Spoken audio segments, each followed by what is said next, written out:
Hello, YouTube. How you doing today? How is it all going? Well, it's not going too badly for me today. Of course, my name is Trevor Selescu. I'm the owner of Monster Hobbies online. The old address doesn't hold water anymore because we had to move into our house. Anyway, our website is www.monster-hobbies.ca. Phone number is still 403-652-5019 in case you need to phone. Operators are standing by. All right. So, just want to let you all know that we've been doing pretty well with the watch time hours. So, I have to thank everybody for all of that. I'll be repeating this as more people join in, of course. But we are at 3,911 watch time hours on this channel. So, I have to thank you all for that. So, what that means is I'm trying to get my YouTube channels monetized. And in order to do that, YouTube has this minimum requirement of 4,000 watch time hours and 1,000 subscribers. So if I get those two together, then I get this letter from YouTube saying you are approved for monetization. Then I click all the buttons and away it goes. So that means that anytime anybody watches a video, I'll get a little bit of money back from sponsors and whatnot. And that's really what I need to keep things moving, you know? So, with that in mind, pardon me, I found out I got to change my furnace filter. You can't even see through it, so that's not good anymore. Time to pull it out and vacuum in there and get rid of it.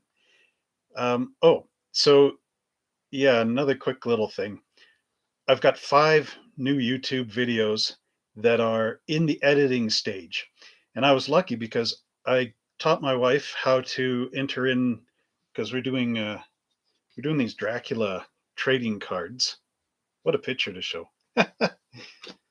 That scene always made my back shiver a little bit on that movie. He's licking a razor blade. It's like, no. Anyway, so I showed my wife how to do the whole process of that. So where is it? Well, what we do is we have to put all the cards into a card sheet, scan it in the scanner, and then digitally cut them out one by one, reduce the picture size so that if you got a cell phone, you can see it without it, being off the edges and overloading your data. And then go on the computer and make the entries from the back pages and everything so that if you wanted to buy the card, you could buy it, right? Now that process takes me a few days to get all those cards in these sets in on the computer. But yesterday, I showed my wife how to digitally scan them, cut them out, make the entries, all that stuff. And I got to make 5 YouTube videos in that time because after that, I knew that she was doing this job and then I could go there. So there's part of my delegation in the company. She's my business partner, right? Anyway, with that out of the way, so I've got 5 new videos coming up. I finished off this week the 1978 Firebird, and then we go into 1979 with the Abarth A112, and then we've got a Camaro in there. Sorry, a 79 Camaro. What's the other thing? Oh, the 79 Nissan pickup truck, and then a special treat from my good friend James. Maybe we'll keep that a secret, but it involves a secret. So anyway, those videos, I started to edit a bunch, and I've got a couple in the premiere stage that are coming up onto this channel. So I got one for Friday and one for next Friday. And then I just finished editing the Camaro one, but I haven't had a chance to upload it yet because if I upload it, I can't do the live stream because the computer will be bogged down uploading. So now, with that in mind, as you've noticed, I've been running this poll because I want to do a group build with all of us. I think that would be fun. And I ran a poll that said, do you want sports cars? Do you want to build NASCARs? This sort of thing. So that got narrowed down to customs, hot rods, and show rods. So then I did another poll to see, like, do you guys want to just do customs, just do show rods, just do hot rods, or would you like to do all three? So some people voted for, the individual choices, but a lot of people voted for let's just do all three. So now with that in mind, we can I, I need to write up the rules for this group build, what we're doing, what kind of models you can bring in. And it's not like I'm saying we can only do 1932 Ford and it has to be the coupe. I'm saying like hey, paint namer is here. Just and sorting, not model related. It's been cold in Cleveland, Ohio, 14 Fahrenheit today. So yeah, well, I'm glad you could join me. um, yeah, so I still have to write the rules for. Oh, hi, Harry. I still have to write the rules for what we're doing for the group build, as I was starting to say. So that would be like we want to start with a fresh new kit, not carry on with something that's already half started. Although I've got a stack of half starts that need to be done. But at any rate, no, we should start again, start fresh, all start at the same time. Um, you know, uh, when making videos, putting in the hashtag things, or sending me your photos if you don't want to make a video, then I can make a special video saying this is, let's. I'm going to pick on Harry for a minute. This is Harry's um, photographs of his custom car he's putting in this show. I could make a little video like that and just flip book them, so it's like, ooh, image one, image two, image three, image four, and add that onto my channel as well with the hashtag and all that. So the hashtag would be something like, Monster Hobbies custom car group build or whatever, right? So that anytime anyone clicks a hashtag, it goes to a page where all those models are listed. So that's good. Yeah, my wife has she's working evenings this week. So I'm getting her to put in all the data on the website while I make some YouTube videos so I can actually get a chance to potentially build something too. Okay, so because the contest, most people voted that the contest they want to do customs, rat rods, and show rods and not have any divisional thing. So that opens it up. Like somebody was saying, I think it was Mike at Mike's Model Garage. Did I get that right? Yeah. He was saying that, in all these group builds, everyone's just like, let's build this one car. So you either have to be really into that one car or, that car theme like Mustangs, something like that. You got to be really into that or you just won't be interested. But if I keep this broad and open, then anybody can put anything in as long as it's customized. So that's a good idea.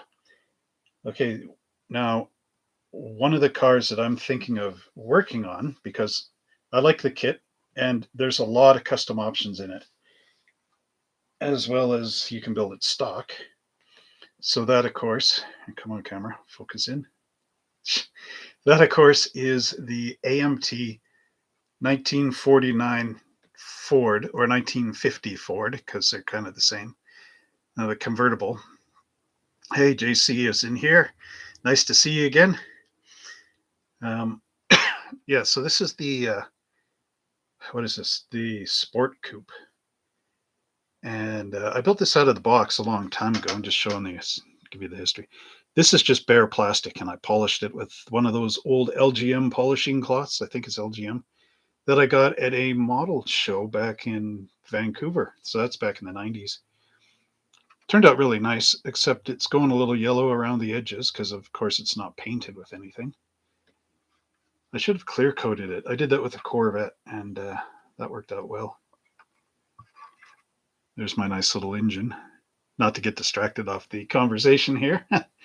Okay, I'm distracted off the conversation. Look at that. Isn't that beautiful? Wow.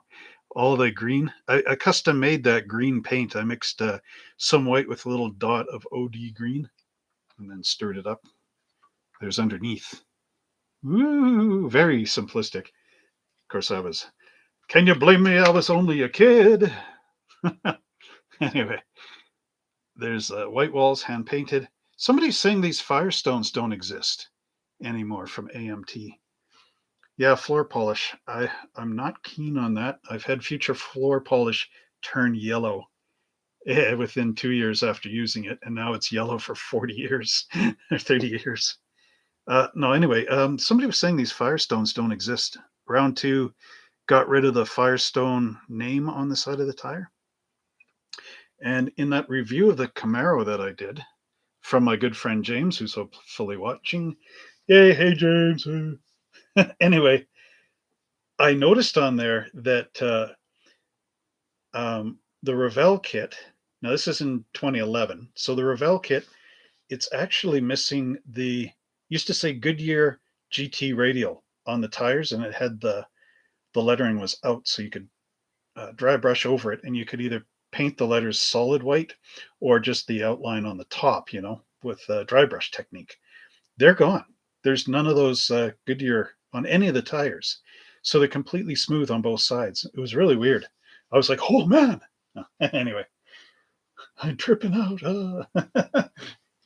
Okay, so I might do this Ford because and the other Ford, of course, is the convertible. And here's so I'm going to show some of these. This is one that a customer gave me, and I do believe this is a first issue. Now, I added in this nose. I did it for I think it's in the video. Hey, Mike, how you doing? Glad you could join in. I got to show you something a little later here, so hang tight, because I noticed you were talking about that 53 Ford pickup. So just hang on for a minute. I'm discussing the, pardon me. I got a completely clogged furnace filter, and I think I've been breathing it for too long. You can't even see the light through that thing, just the dust. So time to throw that out, get a new one. I'm so lazy when it comes to that stuff, which is not good. It's my health. They're talking about I'm doing good, Mike. I'm talking about the group build. So it seems like everybody has decided on customs, rat rods, and show rods. So I've got some ideas here. And I'm also showing models because it's Wednesday. So this one, a customer gave it to me. And he gave me a bunch of the old instruction sheets, which we'll take a look at in a minute because it relates to this. But now this is really painted with a brush, and it's thick. You can see like almost orange peel and ripples in this thing. But this one is from, it's got to be the early 60s because look at the wheels, that hubcap. That's the, either the, is it the Dodge? Okay, I'm trying to remember these wheel covers now. I don't have my JC Whitney catalog. These might be the Dodge Lancer hubcap from like 59 to 61 or something like that. I don't think it's the Oldsmobile spinner. I think the Oldsmobile one is just a bit different, but I haven't looked at that old stuff in a long time. The fender skirts are still around, I do believe. But what's sort of sad about this is those really cool wheels that are on here. He's not got them under there because I guess the fender skirt sort of stopped the rotation. And the glues are wheeled on. The wheels are glued on. And look underneath, it's not even painted. That's the original gray plastic this kit came in back in like 61 or something. And the axle is the full length wire. See, with mine, I take and I cut them so that the wheel is right to the edge of the lower A arms. And that front grille was one I made up. This is actually the grille from the Mercury inside there. 49 Merc from AMT. Oh, and I tried to polish this with the LGM polishing cloth, and you can see the reflection there. But over here, you can see, if I can catch it, that you can see like the orange peel wrinkle. The only downside is this paint is so irregular that when I cut polish it, like I polish right through, and it's slick and glossy right there. I also waxed it, I do believe. But okay, that was interesting. It's got the stock engine in there, and I guess this looks like the lake pipe from the 32 Ford with that big long open rip muffler. I can't remember if this comes apart. Oh yeah, it does. Whee! There we go. There's the interior. That was actually an interior scheme back in '49. It's quite nice. But yeah, you can see there's the wheels, and I guess he had to remove the hubcap in order to make it go underneath those fender skirts. Ooh, dusty again. Yeah, those wheels are, I don't know. Anyway, it's kind of a shame. There's so much glue on here, you can't really pop that apart. So, like I was saying, I'm going to get some rules together for this group build so that everyone's on the same page. I think the first rule is we have to start with some brand new kits. So, oh, I forgot the glass. Oh, whatever. Just put this in here. Something fresh, no resto, pull apart mods, but basically, the usual stuff. Okay, hang on. Now, we are going to do customs hot rods and show rods. So if anyone needs any, I don't have too much left after Christmas, but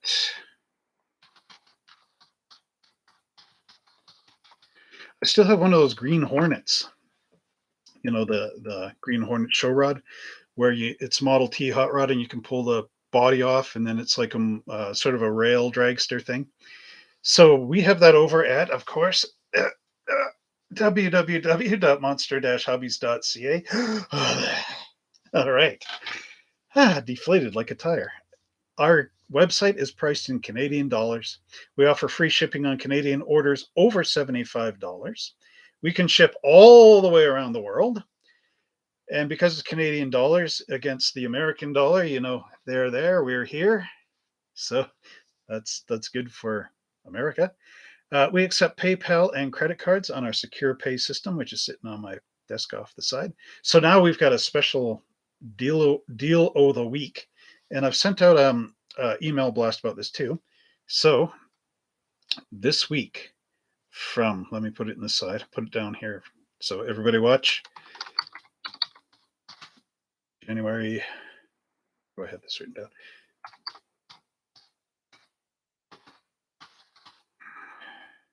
Oh wait, January 24th. Yeah, I pointed. I said, "Here it comes," and then this guy puts his naughty link on here, so he's going in on timeout. Okay, what timing, eh? Look at this over here. Naughty link pops in. Yay! January 31st.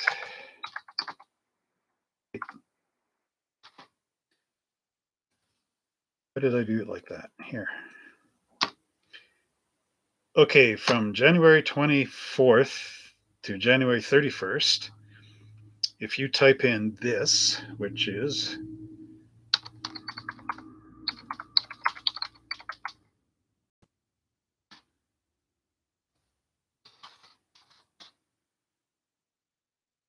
type in store-wide savings week, and you will save 20, count them, 20% off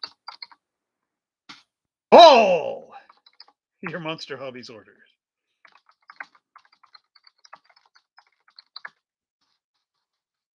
Oh, tie that in with your Canadian free shipping. And you, sir, have got yourself a deal. I don't know. Anyway, so that's what we're doing this week only. Store-wide savings week. And that's a timed promotion. So if you try that on the 1st of February, it's not going to work anymore. It'll click off automatically on the website. So there you go. That is my end of January. Get it out of the way. Let's go to February deal. And hopefully it helps with this group build. Right. Okay, what am I doing now? I'm moving that over there. Okay, so here's one of the customs that can go into the group build that I might do for the group build, is what I'm trying to say. So this, of course, is the AMT 50 Ford Convertible. This one's a little bit older, from the Nostalgia series, and I do believe that AMT under round 2 has re-released this. This one's from, as you can see here, RC2, but it doesn't really matter as long as the kit's still out there. I mean, uh, round 2 has been doing a good job of repopping these and giving us some of the pieces that RC2 took away from us, like the on the, which one is it? I'm trying to remember, the 63 Chevy. That kit was asymmetrical, which means that on the custom, the left-hand side is a little bit different from the right-hand side.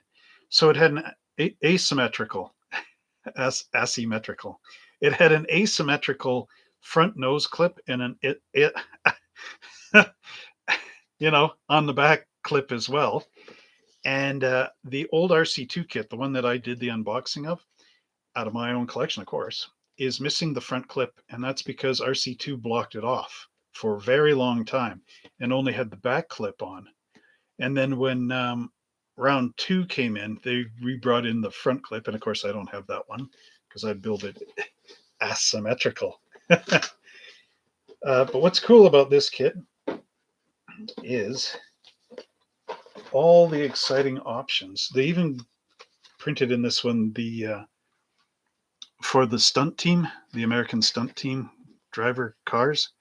So there's all the stars and stripes forever. Wish I did a Canadian one, put some maple leafs on it or something. Okay, what makes this kit really cool, are these. The front nose clips, you get an extended hood. So you can build this 2 different ways with the canted headlights, or, sort of looking like 58 Chevy with the dual lanterns in the front. And then you get your choice of grills. There's like little torpedo ends to go on the back of the fins, Carson tops. Here, I'll show you this one I made when I was a kid. And this is out of the Prestige series. Came with this decal on the side, a really cool one. And there's that nose. Now there's bumperettes that go on here, but I didn't put them on. The top's removable. I know every time I grab this, it falls on the ground. Scares me. I forget about it. Interesting, the glue actually leached up from the bottom and made little yellow circles through the seats on the front, which is odd. That's my blue paint job in there. It's got the little stock wheels with the little hubcaps on there. And the opening hood. I wired the engine. That's from a long time ago. There we go. It's all chrome. So those components come in this kit. However, you can exchange them with the components from the AMT 50 or 49 Ford. So again, very cool. This, you can also get it comes with a chopped top as well. Can't remember if it has a chopped, convertible top, but there's the little TV in the back. So every time I personally think of customs, I think of this type stuff from this era. Now it could be different for some of you out there. Maybe you think like 1996. Thanks, Paint Namer. Like 1996 Chevy truck lowered and slammed to the ground with the big Dayton wheels on it or whatever. To each their own, right? The other reason why I want to do this kit now, if I can get my wife to punch in stuff, I can do another tips video with Danny the dog. I haven't been using, or Danny hasn't been with me for some of these review unboxings recently. Just he's busy. He's busy. Okay, but I can get him in for doing this. But yeah, when I was young, it was more important. No, okay, enough of that type of. That's from that music, eh? The hippie music. JC Kearns is saying that he wants to create the 55 Oldsmobile Buick from WW and the Dixie Dance Kings movie with Burt Reynolds. Interesting. I got to look that up. I need a photograph. Uh, yeah. So putting on these noses now inside. Oh no, it's not in this. It was in the Prestige series. There was a booklet that came with it. I told you how to do this stuff, but of course, being young, I didn't understand what they were talking about. So they used to have this. I'm looking over here. They used to have this AB putty stuff that came with the kit, and you'd rip it open and you'd squish it together. It's almost like a neoprene, or not neoprene, whatever they call that stuff, where it's like A and B and it makes a chemical reaction which turns it into putty. It's almost like the Games Workshop green stuff, but this is like a predecessor. So I loaded that into here, and I didn't know with bodywork at the time because as I grew up, I wanted to become an auto body collision repair person. I actually wanted to make a 1920s era style race car and make it out of wood and a bunch of other stuff, and none of this materialized. But I didn't have any bodywork experience, so I went in and I took body shop for at a college. Tried to get a career of it going, didn't happen. That's okay. But at any rate, what they taught me was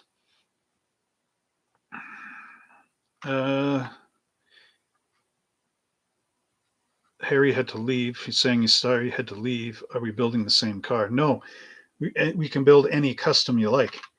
I'm just showing you some of the ones that I built in the past to give you guys some ideas. So I want to make a YouTube video, getting back to this, where I show the correct way now that I know with my bodywork experience, how to put these front noses on and to get them ultra smooth. So you don't see like here, you can see the nice fender line. And then when it gets to this area right there, it kind of goes, blah, and then it reconnects to the nice area on the top, which is the plastic part of the nose. See that gap is not actually done correctly. But now I know with sanding and filling and a bunch of other things how to perfect that out so it would go dead across without sinking down. And actually, there's a hole right there. And it wouldn't do any of that. It would look like how it should look. So that's what I'm sort of thinking with that. And that's why I really like this model. And it's why I'm thinking of doing one of these. But you guys can do something different just as long as it's a custom hot rod or street rod. I mean, look at all the extra components. Look at all these bullet tail lamps and Buick style tail lamps. Anybody building a 54 Buick need a rear tail lamp. It's in one of these. Some of this is Pontiac stuff from like 57. I think this is Plymouth, I think. Something to that effect. All these custom bits. It's really cool if you ever look up these models and history of, George Barris, Gene Winfield, all those guys back in that time period, what they were doing with these cars. And in the real world, because customers want these as real cars. So a lot of the stuff that went into those real cars ended up in our model kits because Barris and those guys, when AMT was starting, they helped AMT with it.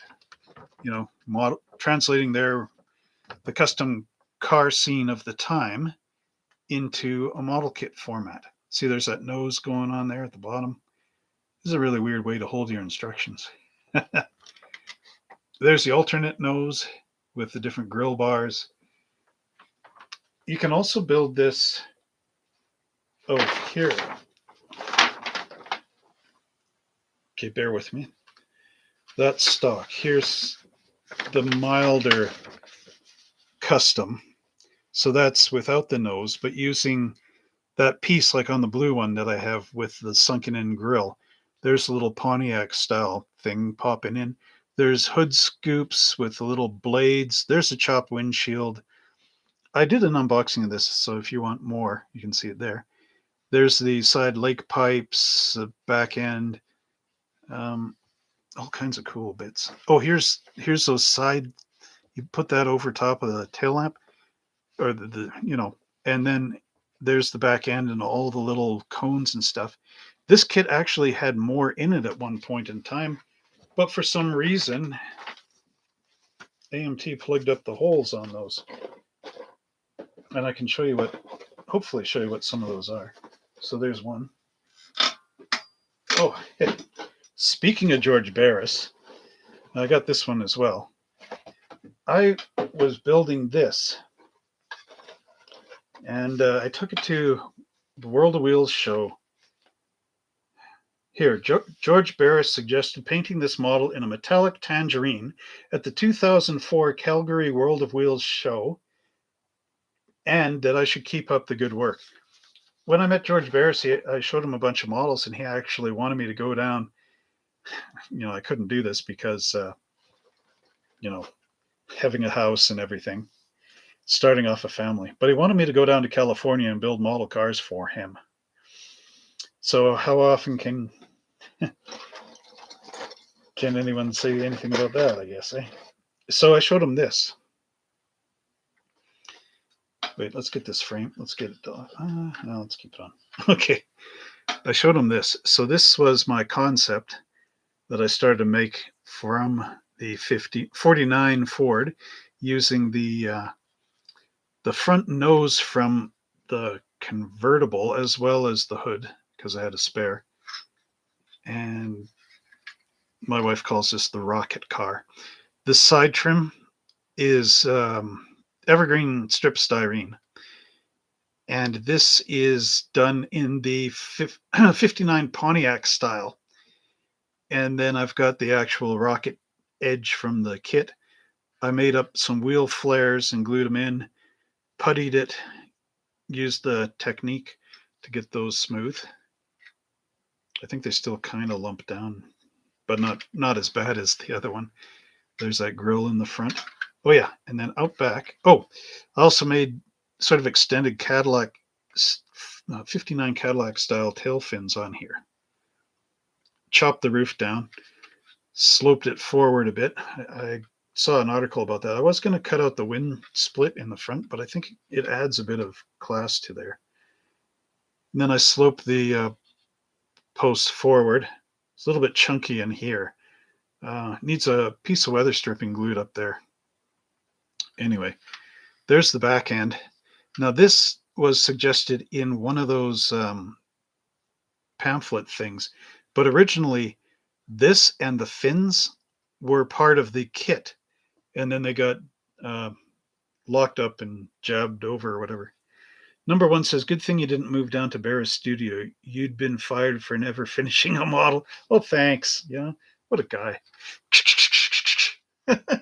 Anyway, no, I would have finished them. You know what I was working on? Another one I was working on? I watched a YouTube video. This was a little bit after I met Barris in 2004, but before he passed away. So he had this video series on YouTube, or it was on something else. But you know how all the garage guys at the time were out there, like Pimp My Ride and whatever else was going on at that time. There's a lot of them. The shop with the motorcycle guys that screamed at each other through the whole thing and all that. Those shows were all on. So George Barris was trying to make a show of his own, and it was they would take a car that George Barris had already made back in the past, and they would they had 4 teams, and the 4 teams had to work together and compete with one another, with the other teams, in order to build one of the cars that George Barris had done in the past. So the car they were going to do was the 1964 Buick Riviera, or 63, the one that's the AMT kit. And inside that kit, of course, are components that were made by George Barris and Gene Winfield and all those other guys, just little bits and pieces from each of the old car makers, car customizer guys, and they were all put in there. So I watched this YouTube video. I think it was like the first episode where, the teams are all like not really working together, and that kind of thing. And, they have the little arguments and the drama, of course, and all that stuff. So I was looking at this kit and I have one in the basement and I thought, I bet I could do that George Bears challenge with the model kit. And then I could mail it down to him when I'm done, just as a thing, right? So I started to get working on it. And then, of course, I'm running a hobby shop at the same time and everything else. So that kind of fell off the wayside. And then I found out that Barris passed away. So there goes ever sending that down to him. And it kind of became, what's the point? And it's been sitting in the box ever since. So yeah, just having a look at that again. There we go. One of these days, I'll change my evil ways and build this thing. Oh yeah, check this out. Speaking of that Riviera. So I cut the pegs off the bottom because, they had those long tubes in there. And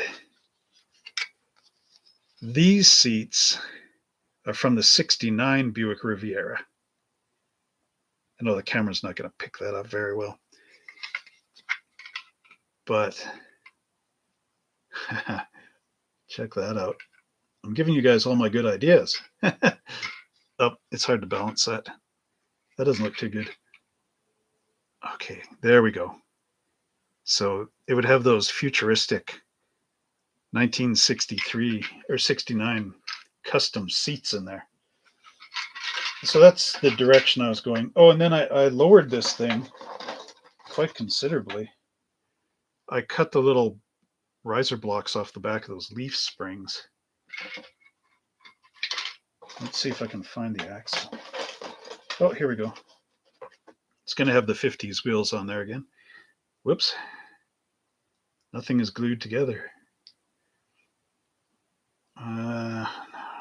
Should go this way, I think. What looks best for the camera? Yeah, Barris is really big on that tangerine color.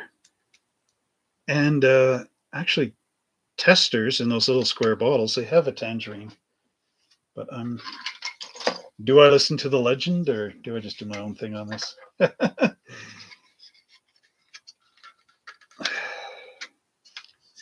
Okay. So there's that. Now, is this the right way to the camera? When this thing is on the table, it is so low. I don't know. It's not really representing properly. Oh, another thing I did with this kit is in the instructions it says, if you want to, yeah, Barris invented the color. I'm not sure about that. I'm not sure with any of this stuff.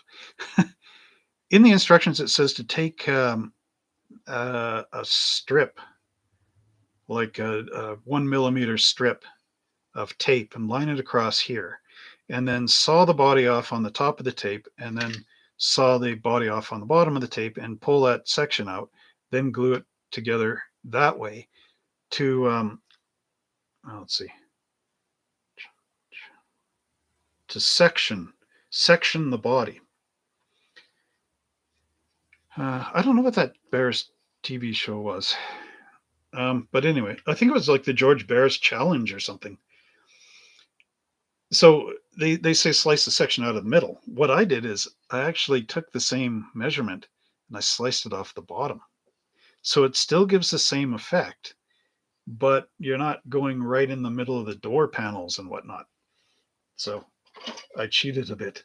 Although I think on one side I actually cut it a little higher because you can see the edge of the frame. See, like there, you can't see the edge of the frame, not the frame, the floor pan, but there you can. So it just needs a little bit of a strip glued on the bottom to cover that, but I hope it doesn't, stand out too much. Yeah, lots of good pieces in here.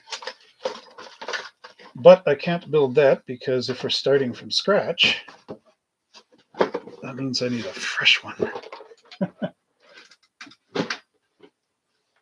Okay, this is the old customizing kit that this one I originally built this one from one of those kits, and this is another one I got later on, prior to them re-releasing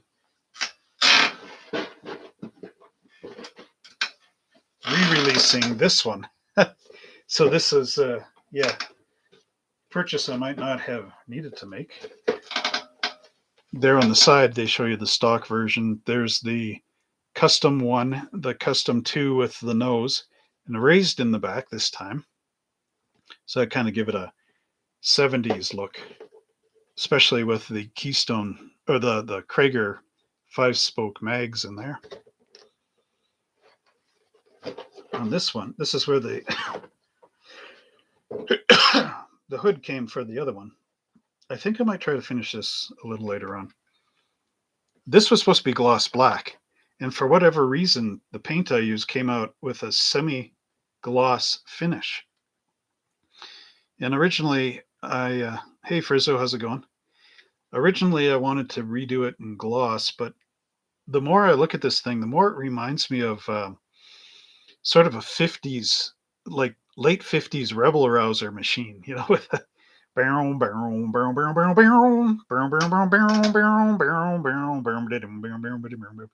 what I mean? Like it's got that feel. I tried to cut polish the hood and cut through it. I could paint it over satin black again, but actually looking at that, it almost gives it a, the decrepit patina type look. So I like this. There's my upholstery. Dashboard just slipped out of there. A little bit of chrome on the top. But yeah, I mean, check that out. It's pretty nice. A bit of flocking back here too. Oh, goodness. I guess I don't need to pry it apart, do I? Okay. Oh, never even finish the engine. It's just the block glued together. Okay. And oh yeah, this was another little bit of the joy. That's a newspaper clipping. This is a 1951 Ford Meteor. Now, for those of you maybe not in the know, the Meteor is the Canadian Ford. It's actually a Mercury Meteor is what this is. You can see how different the grille is. Come here. You see, it's more oval with bars in the middle, almost like kind of Chevy looking, in a way. And that's a 4-door. From the movie Grease. Oh, this one. Yeah, in a way. Something you'd expect from Grease. From Grease. You'd expect it from a Grease, eh? That's funny. George Barris, Greek. Let's see. 1951 custom Ford Meteor, flathead V8, 3 on the tree. 90% restored collector's plates. No accidents. Looks and runs excellent. Lots of extra parts. $10,000. I don't know when this ad is. It's from the 90s, I think. So, yeah, I was going to try to make a Meteor out of one of these kits. But what happened up in Canada is at one point in time we had our own cars we were making, but they were sort of redressed American cars. So the Mercury's, our upscale Mercury is actually just a redressed bottom run Ford. There's all this kind of weird stuff. I used to have a car magazine that showed all the Canadian cars in it, and it gave you a history of like, this is what they did. And the Dodge ones are really weird because they'll take a front of a Dodge and put it on a Plymouth and then rebadge it as a Canadian car and all this, sort of like what they do in Australia as well.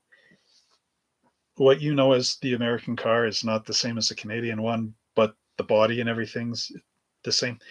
The 50s Mercury, if you know the AMT kit, it's got that piece that goes out like that.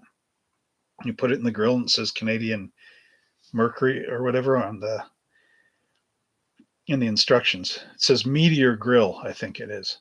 That's from the 57 Mercury Meteor, which is the 57 Ford kit. And then what's missing out of that is the wraparound chrome at the front, and the side trim is different. The Ford one, I think, if I remember right, goes along and then dips behind the wheel, and the Canadian one kind of has like a 57 Chevy side spear thing shooting out of it. It's different. The Holden GTO. There you go. Are you down in Australia, Frizzo? That'd be cool. That would be cool. Anyway, where's the? Oh, I put the model on top of the lid. There's one of the convertible tops. Anyway, okay. So don't worry, Mike. We're getting close to something. So I was over on Mike's channel this morning, and he was asking everybody what model he should build next, and he showed one of these. Never do that again in my presence, because I'm going to go into this kit. But I'll do that in a minute, Mike. Don't worry. What I wanted to show you is something cool with the customs. Where do I start? Here, let's start here. This is the 49 Ford instruction sheet that, oh, Frizzo's in New Jersey. And Paint Namer, Ed's Auto Reviews, has a video about the Canadian auto industry. Yeah, you can find it. It's out there. But thanks for sharing that. These are from the original. That was this one. I suppose this is the instruction sheet from it. I should show you this as well. Just for a second.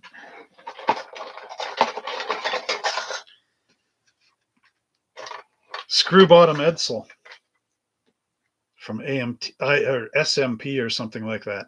That was in the box there. Oh, there's Mike. It's a great kit, the 53 Ford. Yes, it is.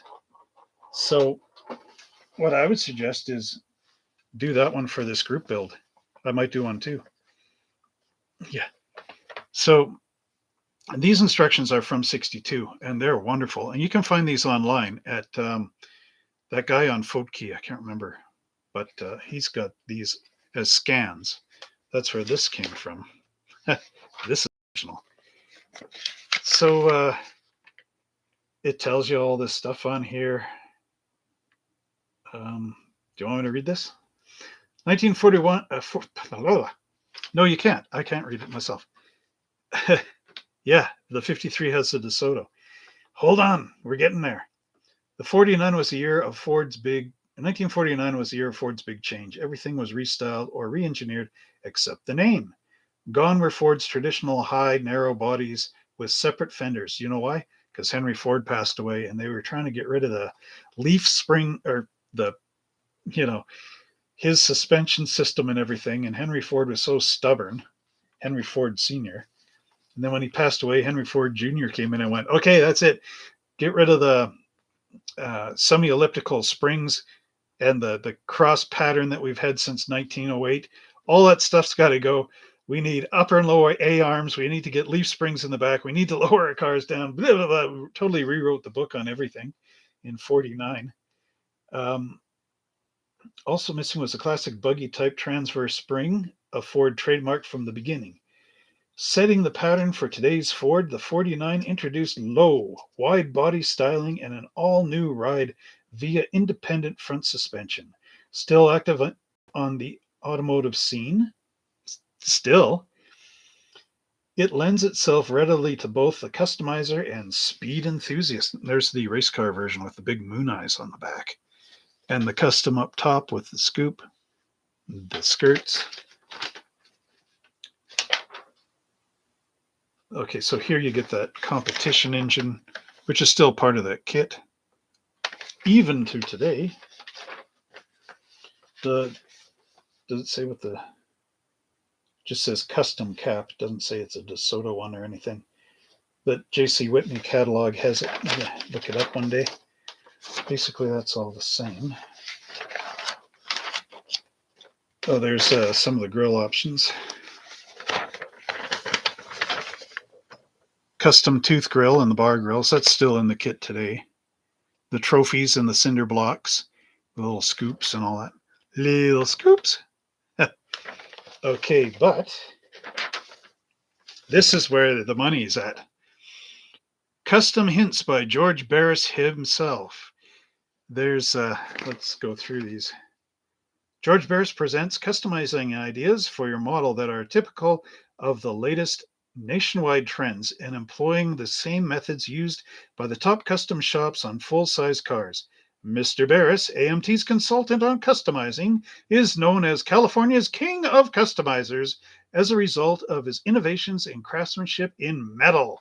Metal. No, wait, hang on. Shown here is a sampling of the many variations possible by using components, mind you, from current AMT kits to build customs in miniature with the professional touch. All right. Let's see what people are saying here because that was funny. So while you're laughing, I'll read what you're saying. Paint Namer says, I think that 53 has the Desoto Hemi option. Mike is saying, I think so, but I know for sure I saw a set of flathead valve covers in that kit, so it has 2 or 3 engine options. And if you just wait a minute, we'll get to it. J.C. Kearns said, Henry Ford II fixed the Fords. Henry Jr. Actually, yeah, because Edsel Ford is Henry Ford's son, and Henry Ford II, who took over Ford after Henry Ford Sr. passed away. So this is now Henry Ford II's beginning. But anyway, so here, the lake pipes they've got on here, lake pipes they got on there is, it says a la carte double outlet ripple tube side pipes are a perfect fit and make a handsome addition to your custom job. Now, it might be hard to get the wait a minute. Is it hard to get the a la carte pipes? I know a lot of them exist in people's parts box from all over the place. There's similar stuff out there too if you can't find them. But does the 29 Ford have the a la carte bits in it from round 2? I can't remember. Anyway. Okay, so we got this picture here. And let's see if I can read this backwards. I'll try to read this backwards from my camera. So it says, no, I'm just kidding. Hold on a minute. Custom grill from 57 T-Bird kit floats neatly in the 49 custom front grill. Floating grill. That was one of the cool things. If you ever read any of those old little Carcraft magazines from 56, 59, 53 back then, check out this setup on top here. Where have you seen this before? Now, I'll give you a hint. It's in a Ford model kit, the 40 Ford sedan. This is the Oldsmobile setup. I don't think I can read that backwards, can I? Functional dress-up equipment for the Cadillac engine from our 40 Ford sedan kit comes the chromed and finned valve covers, plus all chrome fuel injection layout. So there it is there. So that's actually, these are Oldsmobile valve covers, and this was designed to fit the Oldsmobile block because that's what you get in that 40 Ford Club Coupe is the Oldsmobile motor. But the motor in here, the custom motor, is the Cadillac, which was the one that they dropped in. Also a 49 Caddy motor. 49 Cadillac and the Olds was a 49 Olds. Both of them were the hot tuned up engines from GM for 49. And just like the model, the real world counterparts ended up in custom cars a lot. And then what do we have down here? It says again, great custom. I'm going to read it. Great custom pair for the tail end. 40 Ford sedan tubular Nerf bumpers. So that's there. Plus 57 T-Bird exhaust megaphones. Unfortunately, those exhaust megaphones don't exist. So you have to find something else. And then look at our wheels. The a la carte's deep chrome wheels add sparkle to any customized 49. And then over here, up to the minute wheel styling, inside wire wheel halves and knockoff from the 57 Thunderbird, capped with stock wheel trim ring from the 40 Ford Coupe. So that's it that way. Now remember, I don't know if you remember or even know about this, so I can't really say remember. I worked with a guy that always used to say, now remember this and remember that. And it's like, I've never had those life experiences. Anyway, remember you've got to do this. Remember you got to do that. Remember, most people don't know that a 59 DeSoto had 6 bolts instead of 7 on the exhaust manifold. No, how's anyone going to remember that? And that might not even be true what I just said. I'm just making stuff up now. Anyway, back in this era, in the early or 50s up until about the mid 60s, maybe 64, there were no mag wheels. So what the car guys would do is either chrome, they would do the chrome factory, they would take factory wheels and get them chromed. They would also do the reverse chrome wheels, which meant they cut the center out of this and then weld it to the other side to get the wheel backing deeper into the wheel, if that makes any sense. And then they would, take wire wheels or something else from other cars. There's a lot of wheel swapping and things like that. Hubcaps were a big thing as well, just like this, because again, nobody had mag wheels. So if you're trying to build a period correct let's say 50s to 62, 63 era custom car, to quote my friend, you must remember that you need to use anything but a mag wheel.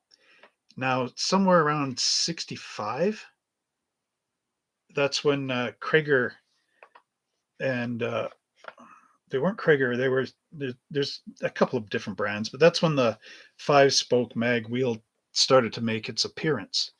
Oh, and another type of wheel you could use is the those thick spoke ones that they have on the dragsters. In the 56 Ford kit, it's like a wheel and it's got a spoke that goes across there, and then 6 spokes, but they're really thick, and then the front one's offset to the back one. You find those in the in the 56 Ford, the Crown Victoria. They're in there. Frizzo is saying Keystone. Keystone is another 5-spoke mag, one of my favorites. The spoke comes down and then there's a notch sort of before it hits the outer rim, and they're almost flat. Those look nice. Keystone's not the one I'm thinking of. The one I'm thinking of are the ones that appear on the if you know your show cars, there's a American Motors one that made the circuit in 64 or something like that. And it was a concept car. And the concept was that you could take it almost looks like the 63 Buick Riviera, but it's an American Motors sort of version of that. But the idea is that the front fender is also the back quarter panel, but on the other side. So the front is the right hand fender, the back is the left hand front fender, but turned around and made the hood is a trunk lid as well. So it was AMC's sort of way to make a stylish looking car, and it does look cool. A stylish looking car using all the components. So they only needed to have 2 stamps, one for the front fenders, left and right. And then they could make the back of the car using that flipped over, And anyway, that car has these mag wheels on it that look, I don't know, kind of like Keystones, but instead of them, the side profile of them coming in and going out, they just went straight up. And they look really nice. But yeah, so that's that. And then here, okay, this is This is interesting. This is the sheet that came with the convertible from the same time period. So this is what I mean about sectioning that body. So they're talking about taking a strip right here on top of that molding. Then you cut the body into two pieces and you pull the strip out. Then you re-glue it together like this. But with mine that I put away, you couldn't do that because you'd also have to section this nose. So instead of sectioning the nose, I took that and put it down here on the bottom and cut the bottom off. So it still gives that appearance that this isn't as high here. And that's what they're doing. And then there's the other idea to drill a porthole into the side of the cover. There's where I got the idea for the back end on mine, the fins with the thing dropping down. But these were actually parts that came in the kit. I found that out later. Then they've got this idea of cutting your hood like this in a V shape and styling it. Unfortunately, I don't have the top view of the sheet, but they show you some ideas from the top of the car. And this is another Barris sheet here. Some more ideas. So there's the rear bumper for the 40 Ford. That's from the 40 Ford Coupe. There's Barris as a young guy. There's some more wheel swap ideas. So let's see if it says where this is from. To add some interest to the 50 Ford wheel, the custom spinner from the 49 could be used. Well, thanks a lot. Not the answer I was looking for.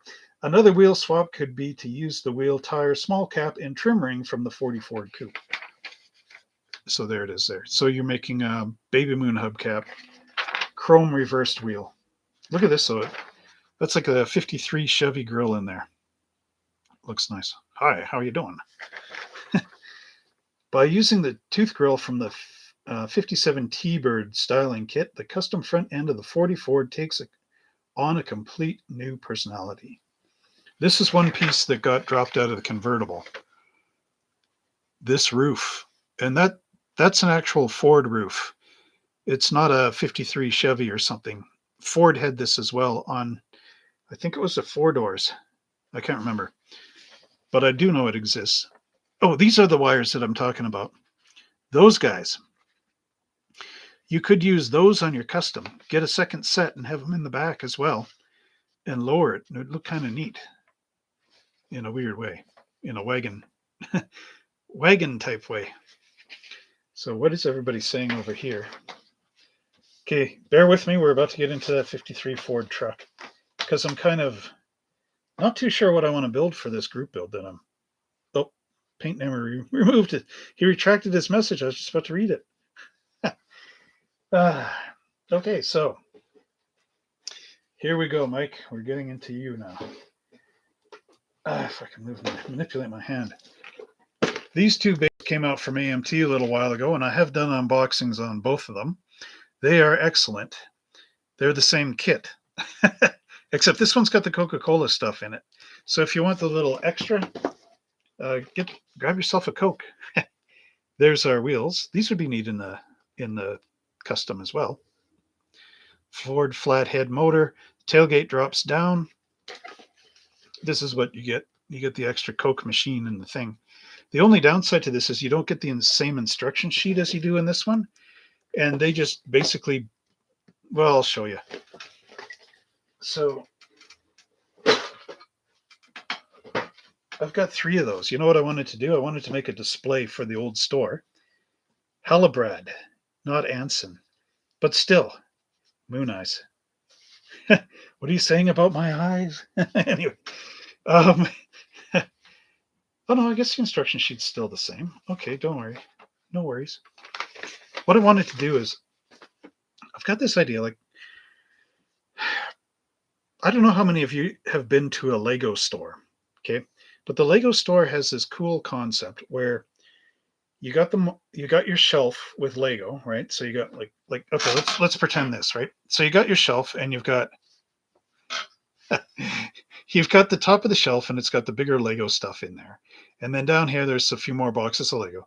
And then this shelf right here has got plexiglass in the front and there's a scene in behind there that is built up Lego.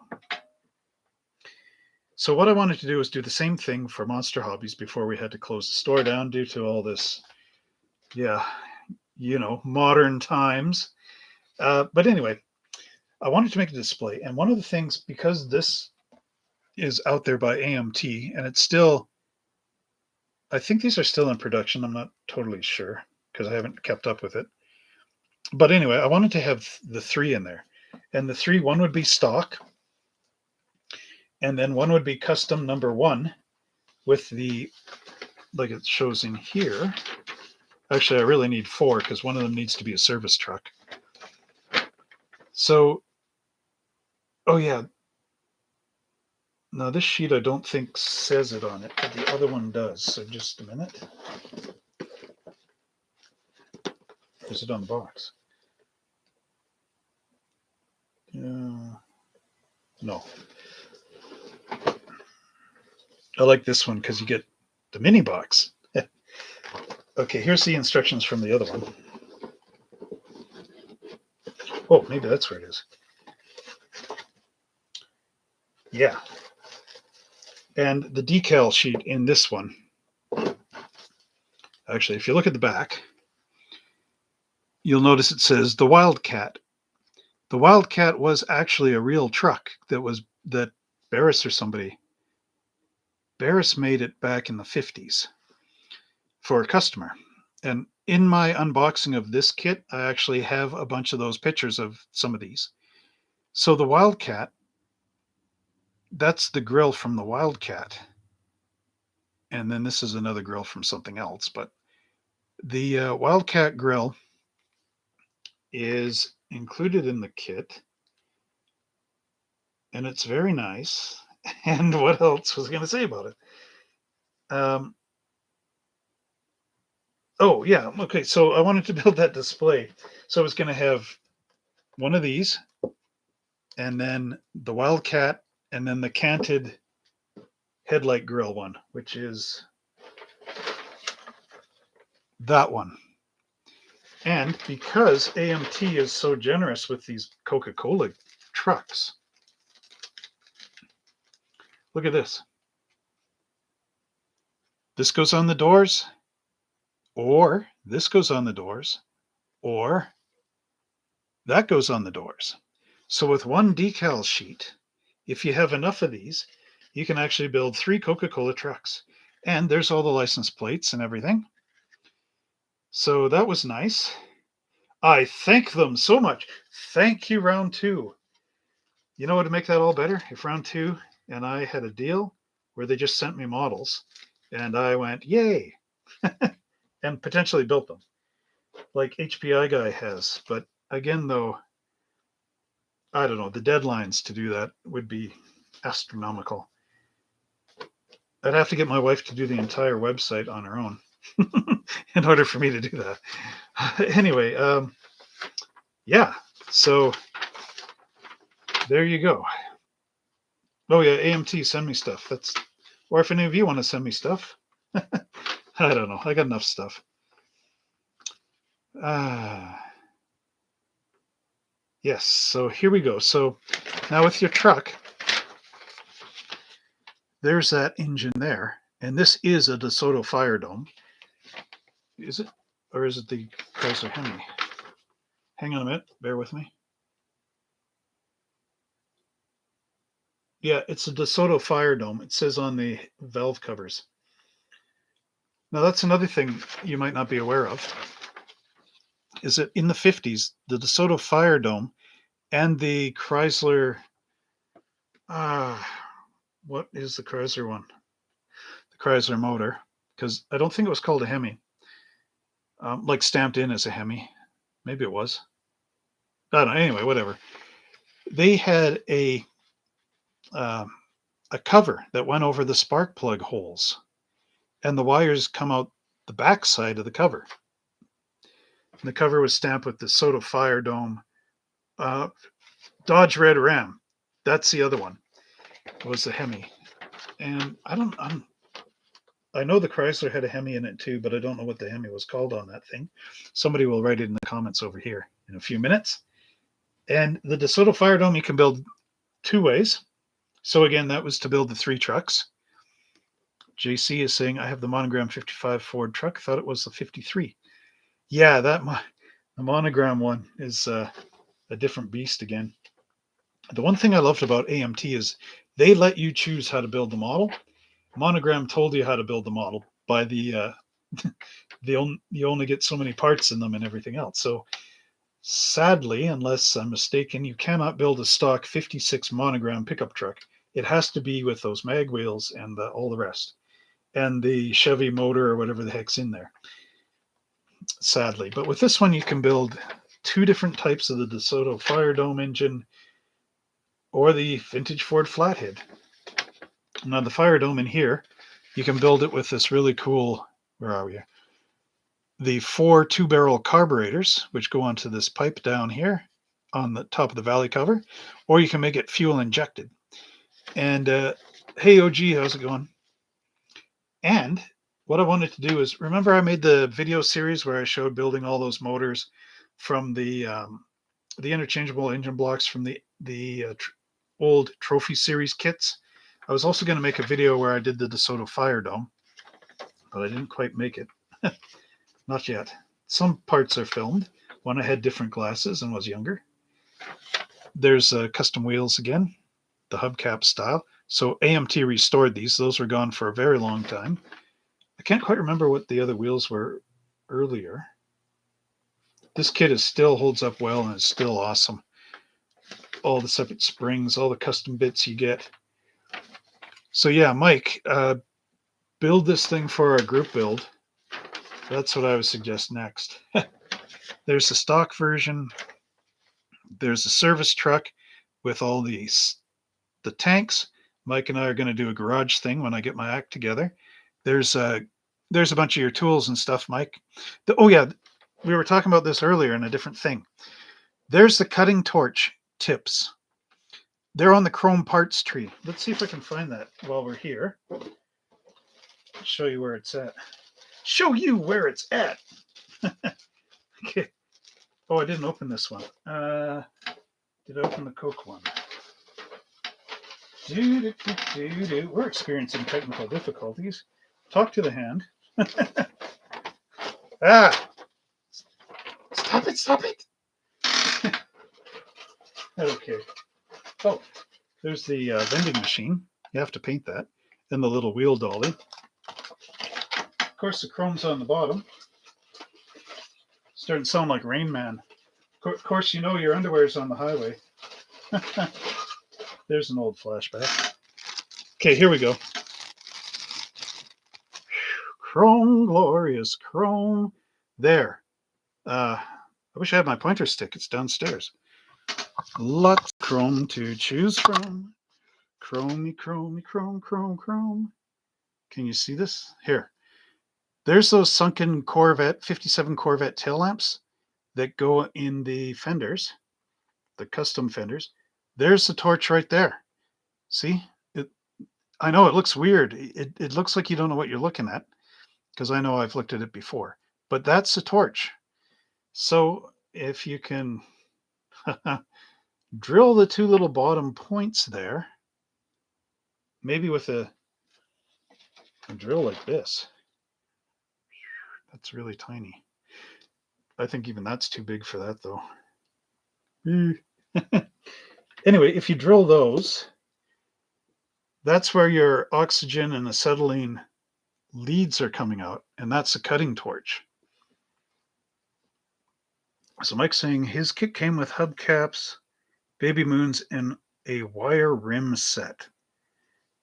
That almost sounds like no, not quite. The wire rims were in the flip nose, but it's hard to know on some of these. I don't know if I'll be able to save it for the group build. Currently, the 53 Ford pickup has more votes than any of the kits.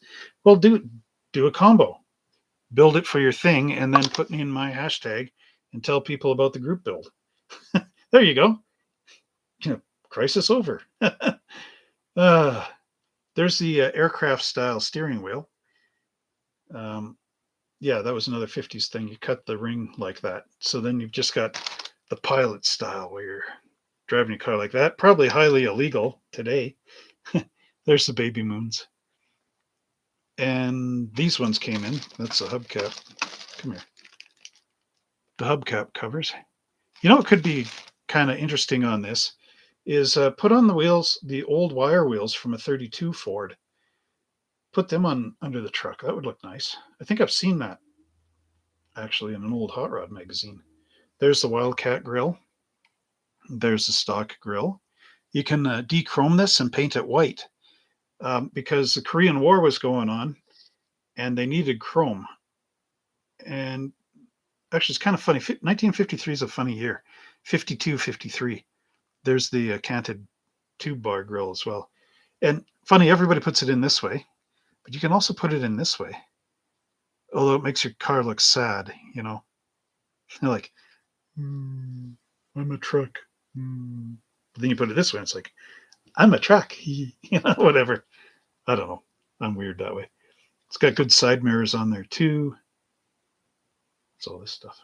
There's 57 bumperettes. Okay, what's everyone saying here? Oh no, my mistake. Those wire rims came with a ramp truck. Yeah, no problems.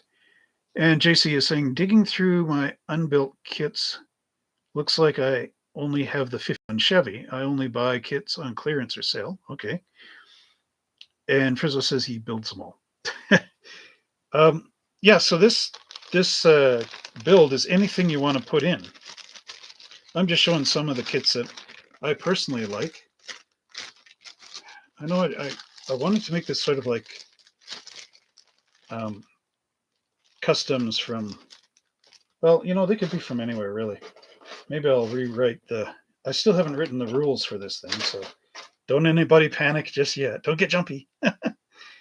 But I do want to, you know, get the idea going more than anything. And yeah, these kits are just so wonderful. Yeah, you see, like the Coke one has smart enough camera. The Coke one added in the image for the Coke machine in here, and what did they do? What's the differences? Engine, tires. They took out the paint color box, and they replaced it with the Coca-Cola thing. Underneath is the same. The seat thingy is the same. That image is the same. This one's a Coke one. So that image is the same. The images are the same. There's a bigger write-up here. Oh, they put the paint colors here. And they give you there's a little more going on with the Coke instructions. It says common colors often used for the exterior included Raven Black, Sheridan Blue, Glacier Blue, Wood Smoke Gray, Timberline Green, Fern Mist Green. I almost said Feminist Green. Seafoam Green, Carnival Red, Polynesian Brown, Sandpiper Tan, Sungate Ivory, Coral Flame, Flamingo Red, Cascade Green, Dove Tone Gray, and White. There's a lot of colors on these. Custom colors may also be used to provide a creative alternative for the custom version. Metallics. Metal! George Barris was into metal. He was a metal crafter. Common interior colors included brown, dark blue, gold tone, gray, green, and matching body colors. Custom colors may include white, tan, black, red. Two-tone combinations are a great option for interior detailing. Doesn't say what makes good two-tones. I got a model kit of one of the Edsels, and I was gonna make it, you know, because when you go to a model contest, right? Everybody wants, all the judges and everybody are looking for the best. How do you call it? Like sort of the best made model, right? So in my rebellious model car years, I never did get this one finished, but not yet. Maybe it's coming one day. I had this idea to make the best model, but in the ugliest colors I could imagine in my head. So when the judges came by, they'd be like, their brain would blow up because they wouldn't know how to place that, right? Because it would look, it would have where'd it go?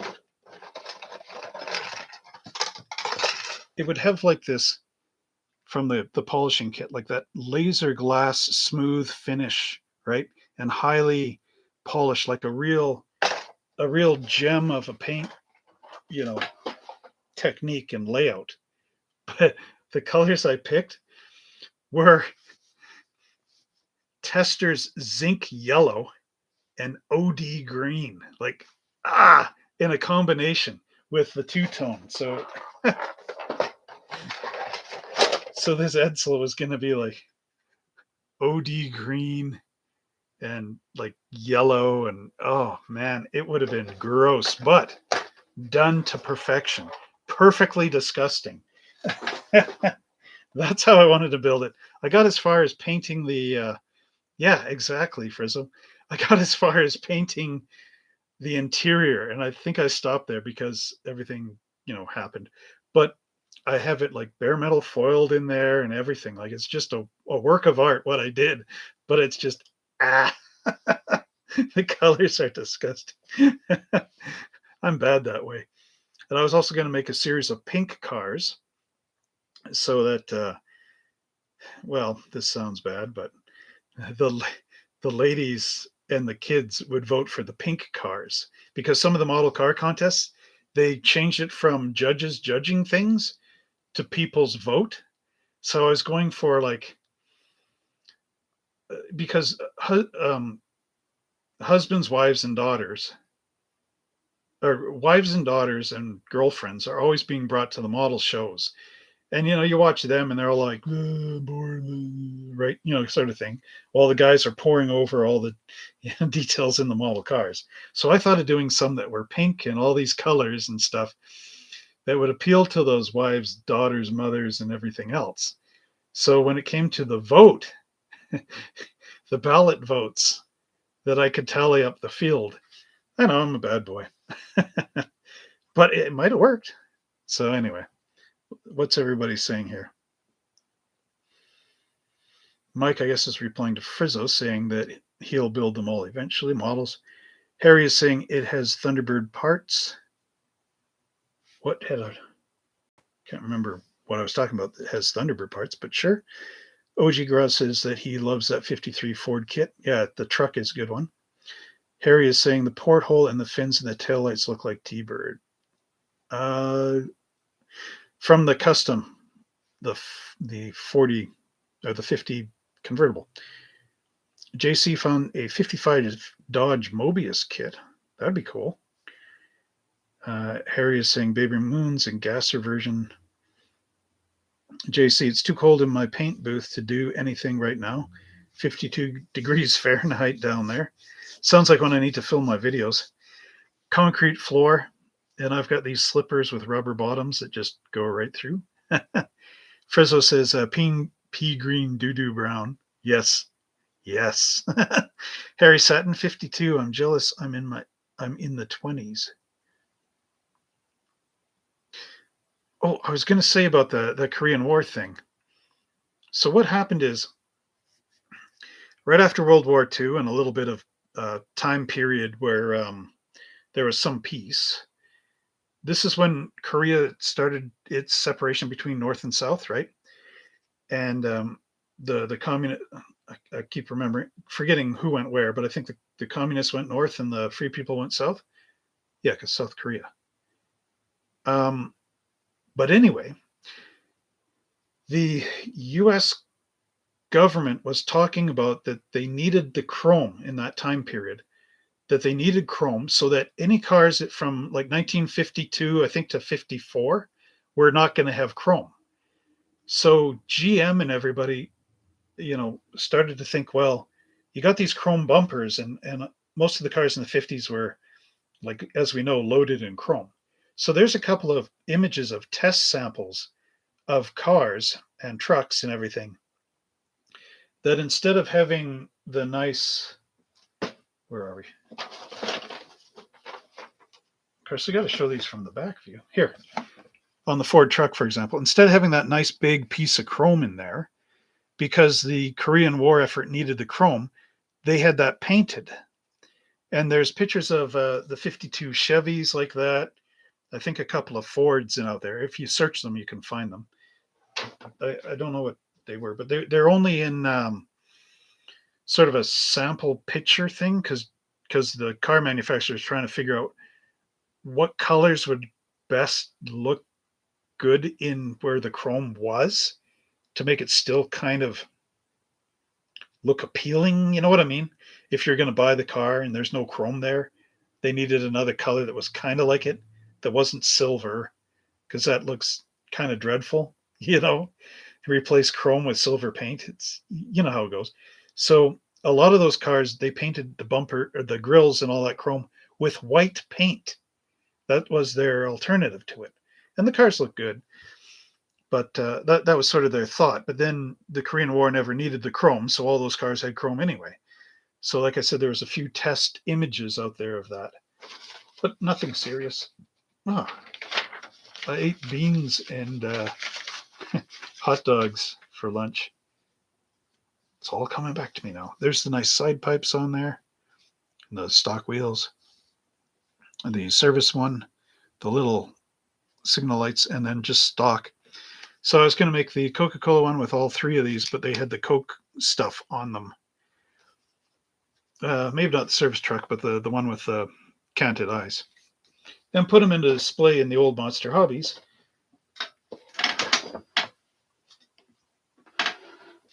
But now there is no old Monster Hobbies store, and probably not for a while. So all my shelf displays are just images online. Okay, Coca-Cola decals. And the other cars that would be cool to add into this, if you're looking to build customs with a lot of good old parts, are the, yeah, see, putting this one away is more complicated. The cars to look for are the 63 Chevy, 64 Chevy Impala, 64 Mercury Marauder, the 66 Buick Wildcat, any of the Riviera kits, the earlier ones, because they have all those different front grills. The like this has the Chevy fenders in the back from the 55 Cameo, and then even inside of those, they got the cutout part for 57 taillight Corvette taillights in there. So yeah. What's everybody saying? OG Garage is saying, and 59 vets for Vel kits and farm trucks. JC Kern says that his dad's 57 pickup had a white grill and bumpers and mirrors. Plain Jane truck. Yeah, that was the other thing. So some of those ended up as plain Janes. But what I'm talking about is they were trying to paint Cadillac bumpers white because of the Korean War thingy. And Mike is saying that he did the AMT 55 Vet Gasser kit back in the 90s and wish he could find another one. I wonder if I have one. Anyway, and then again, there's all those. Oh, the glare. I got the plastic on here. There's all the parts, if you can see them. Tons. There's those Chevy, what do they call the Chevy one? But the fenders. Oh, and I found out something about these fenders. So I've got an earlier version of this, and the custom wheels and tires that they gave you, Baby Moons with Goodyear Polyglass GT tires, the Polyglass one. So that would be the bias belted. The ones that are in almost every kit AMT ever produced. They're wide, and they've got that wavy tread pattern on them. The older version of this that I have from RC2 again, but it's okay because I remember those tires. They actually came in the Diamond in the Rough kit, had the same tires. So those wheels will not fit under the Cameo fenders. Yeah, that's it. The Chevy 55 Chevy Cameo. 55 to 57 Chevy Cameo pickup truck. That's the rear fenders from those. Those Goodyear Polyglass GT60s tires do not fit underneath that. They're too wide. So if you're building the custom one, you sadly are forced to using the Firestone tall, skinny tires, unless you're going to gouge out the wheel opening to get the other ones to come through. Because these are very narrow and they're like up and down. The Goodyear Polyglasses are like that. So I found that out the hard way. So that's why I'm saying it here. Okay, what's everyone saying? JC Kern says he has a 64 Impala and the AMT Polyglass Gasser. The Polyglass Gasser is later. That's a 62 Pontiac. That one is part of the excellent models came out in 96, I think it was. And there was two prior to the Polyglass Gasser. The Polyglass Gasser is the round 2 version of the older AMT kit, the 90s AMT. Because the 90s AMT, they made two of them. One is the stock 62 Pontiac, whatever the heck it is. And it's got everything stock in there, but it's got the drag slicks in the back because that's sort of what people did with them or how they came or something, whatever. And the second one was a custom one, and it's got the tufted pleated interior from like the mid 70s in there. And they were two kits at one point in time. And then round 2 just merged them into one. And that's the Polyglass Gasser that you can buy now, is the old 2 separate kits put back into one. Because it was AMT Ertl. Then RC2 bought them out, turned it into almost die-cast only, and started blocking off parts and kits and all that jazz. And then RC2 bought out Polar Lights and terminated it. And then round 2 bought out RC2. And the guy apparently from round 2 is the guy from Polar Lights. And he reclaimed all his molds back again. And that's why we're getting this stuff the way it is now. Just so you know a bit of that history. Anyway, where are we now? Mike is saying that he found 4 legendary kits today: AMT 59 Chevy El Camino, 55 Chevy Bel Air Sedan, AMT White Freightliner SDDD Semi Kit, and the Revell 29 Model A Roadster 2-in-1. The best one you can find, Mike, if you can find it, is the RC2 version of the 29 Ford Model A, which is the AMT one. Because now RC2, when they first bought AMT from AMT Ertl, they sent all the molds down to China, and they told the Chinese engineers in there to drill out all the channels on the parts tree runners. So, for example, let's use the chrome one here. So, for example, oh yeah, this is one I didn't open. Well, can you see it through the bag? Okay, so you got your parts tree, right? Now, over the years, if they didn't want these wheels, they would block off some of these little components with a weld, and then they make new wheels over here, for example. These would all be blocked off. So when the plastic comes through the mold, these are not in their position. They're blocked off, so they don't get produced. Meanwhile, the other mold, the extension off of here that somebody created, the plastic will squish into that area and fill up whatever's in this area, right? So if you don't want something, you weld over the little bits and block it off. And if you want something new, you grind it in over here with the CNC machine. So what happened is when when RC2 initially sent their stuff down to China, that 29 Ford Model A was on there. Now, the box is very plain, and the model is like this yellow color, like this, and there's no extra detail on it. It looks really like right out of the box, like there's not even somebody painted the window frame with chrome paint. It's just all yellow. That's the one you're looking for, because they went to China. They told the guys, clean up the molds. So the Chinese went in there where the welds were. They took their tool and they went, nyeh, nyeh, nyeh, the die grinder, nyeh, nyeh, nyeh, and they opened up all the ports. So in that kit, when I bought one, I got one at Walmart for like $4 because they were getting rid of those back in the day. It was the only model kit. You know how when you get a kit, right? You open it up and, okay, this is kind of bad because I didn't get to pack it properly. So you open up the kit and you got this space back here, right? So, yeah, my ruler's not here.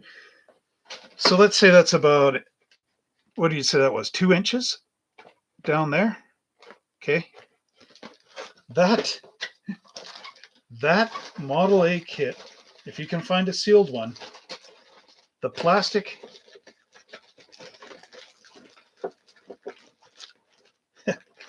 the plastic is like that in it. It touches the top of the box. There's so much stuff in there from the Chinese opening up all the ports. There's an a la carte in that 29 Model A. And for years, from like the 70s, the only thing was the Model A itself. It's a one of those AMT kits where you get 2 kits in the box. So you can build the 29 Model A stock or maybe a little bit customized or something like that, and the complete a la carte. So look for that one on eBay. That's the one you want because it is loaded. And if somebody's selling it for like $10, you've scored yourself the best deal ever. I found that one out through my own research. No, I bought a kit. Anyway, where are we? We're at hour 36. So,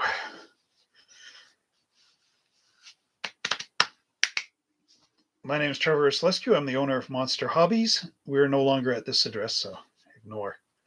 We're at this address, www.monster-hobbies.ca. Phone number is 403-652-5019. Operators are standing by. I should know. I'm the operator. There, and it's marked on the back of my phone so I don't accidentally get the house number. And we're a Canadian-based hobby store. We deal with a whole bunch of stuff. We even deal with people trying to hijack the thread here. So there we go. Another thing I got dealt with. So our website's in Canadian dollars. We offer free shipping on Canadian orders over $75. We can ship to the US, to Mexico, to anywhere around the world because we use Canada Post. Canada Post. Your delivery specialists. I don't know, but they go anywhere around the world, and we get tracking numbers so we can track the packages. We use a secure pay system and a terminal on our end. So what happens is if you use the secure pay system, any of your, like if you use a credit card on our website, any of that information is eliminated after the transaction, never to be seen again, never to be used again. We don't sell your information to anybody and all that nice stuff. No, we can do credit cards and PayPal. This week from January 24th, so to, I just typed that into nowhere.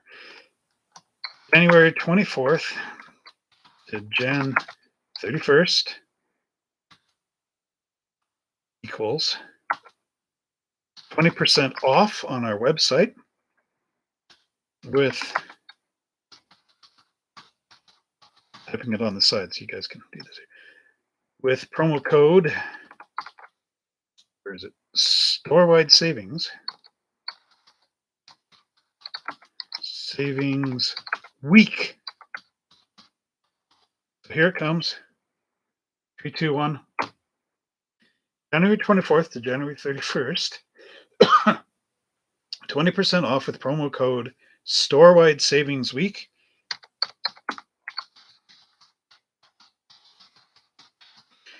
at www.monster-hobbies. Oh, I really spelled that wrong. www.monster.ca. How do you retract these things? Remove. There we go. Monster-hobbies.ca. OG Garage went for coffee. How come you didn't bring me any? Oh, yeah, I don't drink it. Okay, let's back up, everybody. That Model A might have been my first build. My dad helped and it was yellow. Molded in yellow? It's not the right one. This is the 29 Model A Coupe that I'm talking about. Ujiguro. Zinc was so bright. Zinc. It's flat and muddy, but it's yellow. Looks like painting the car with mustard. Coffee time when you're talking. Hair Satin says the Coupe. Fist bumping OG Garage. Okay, I think that brings me up to date. All these amazing things you guys are saying. What else is going on here? I was talking about. Oh, okay. Something that I was going to mention from her. I mentioned it at the beginning of the video, so I have to slow down. I have to thank everybody because we are currently at 3,911 watch time hours. So that's all of you and people we don't know, people that are not subscribers as well, of course, finding my videos on YouTube and watching them for whatever time period they need to watch them for. Then, like if you watch from one end to the other, that counts as a full, YouTube tallies up the time. So every day when I click on my little button, there's a button on my YouTube channel and it says monetization. That means that YouTube will pay me once I meet two requirements. Number one is 1,000 subscribers. So because everybody is subscribing, I've got 1,094. So I'm almost at 1,100. So there's that. Then once you get the subscribers, you also need watch time hours.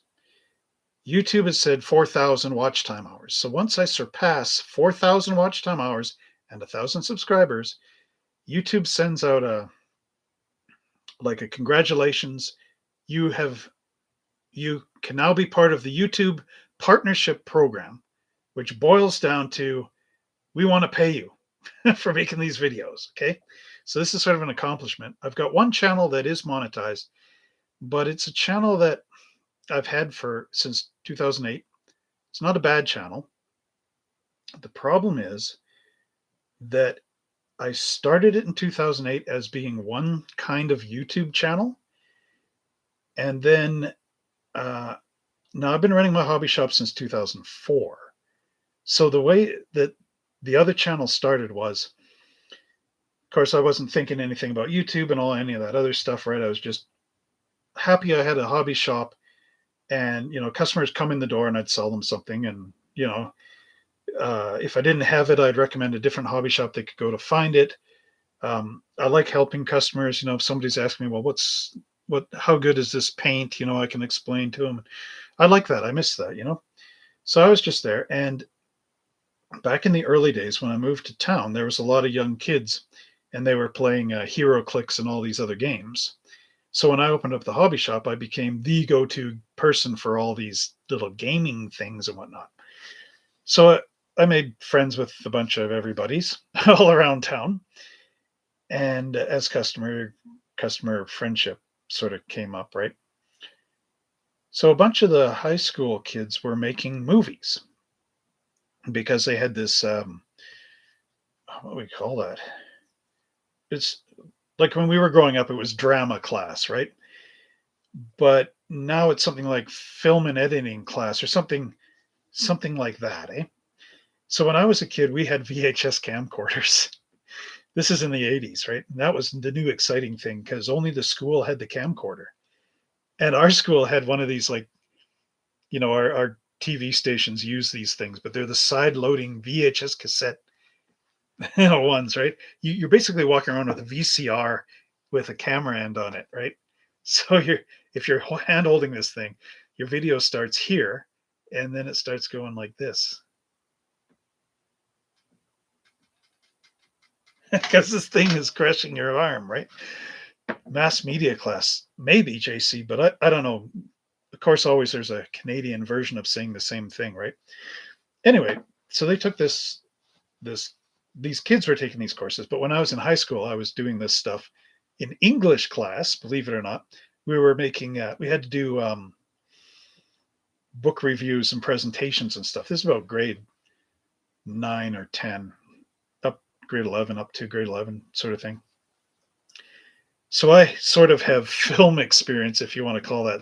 I used to be able to edit. We had a VHS and a Betamax, and I would take whatever we were filming on the arm crusher, and then I would record it onto Beta because the school had the VHS thing. My dad bought Beta, early 80s, one of the last Betas, the Toshiba, right? 83, I think. So we figured out how to jerry rig the wires in the back. I think my neighbor helped because he used to work for Rogers Cable. So I would take the VCR footage, record it onto Betamax, and then by going, like, we're talking the 80s, right? So same as with the tape cassettes, remember back in the day, make your own tape. I did the same sort of theory with the VHS. So that would be like, we had it timed too. So I'd film my friend and he'd say a line, and we used to go 3, 2, and then wait a second, because when you hit record on the VHS, it took a little while for the motor to roll and start pulling the tape through the spools. So we had this sort of like countdown, and we wouldn't say anything, and then we'd start talking, and then after the line was delivered or whatever, we do the same thing, 5, 4, 3, 2, 1, and then press stop, because we found if we didn't do that, you'd be saying something and then and it would just loop over top of each other. So I eventually figured out how to edit using 2 VCRs to go from Betamax to VHS, or to go from VHS to Betamax, from Betamax back to VHS, and time and chop and everything else manually, right? Almost like you're cutting 35 millimeter film, but with digitally through VCR. So anyway, to cut all that crap out, I started my original YouTube channel because the kids made their movie, and I thought, hey, I should make a movie with these high school kids. And that's how that Terror of Frankenstein movie that I made came up. It was filming me and my wife and the high school kids, and there was a hero and all this stuff. I wrote the story in my brain, never put it on paper, and it turns out it's an okay, decent movie, I guess, if you like kind of art house type stuff. I got my friend John in there as well. I filmed. He's an artist, and he did all this shock art stuff. So he's got all this weird stuff. That's why it was a Frankenstein-y movie. And then after I made that movie, I made some kind of rock video things for Electric Frankenstein, which is a punk rock band out of Jersey. And then after doing those kind of things, I got the idea of using that YouTube channel for the store. And then its focus got so out of whack on that channel that I don't really want to use that channel anymore. But because that channel has been on there for so long, because that channel was on there for so long, all these videos started to snowball with subscribers and viewers and all this. And I made one slot car video when I had the store, and it's not a good one. It's horrible. We were doing NASCAR, 1950 to 57 to 60 NASCAR, because Carrera Digital slot cars, they brought out the 57 Chevy, and about a year or so earlier, they brought out Richard Petty's and Lee Petty's 1961 or 60 Plymouth Fury. So I wanted to do a race where we had like the embanked curves and all this, and we were racing the Fury and that.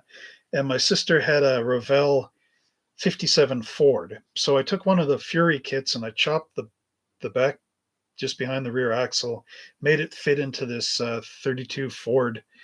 So I was the only guy with a Ford, and we raced these NASCAR circuits. And I did I made a YouTube video. I set up the track. I built the track wrong because everybody has been telling me that for the last 6 years, or since 2016, I guess, that I built the track wrong. Uh, and it was Daytona, but I just built it as a straight up oval, right?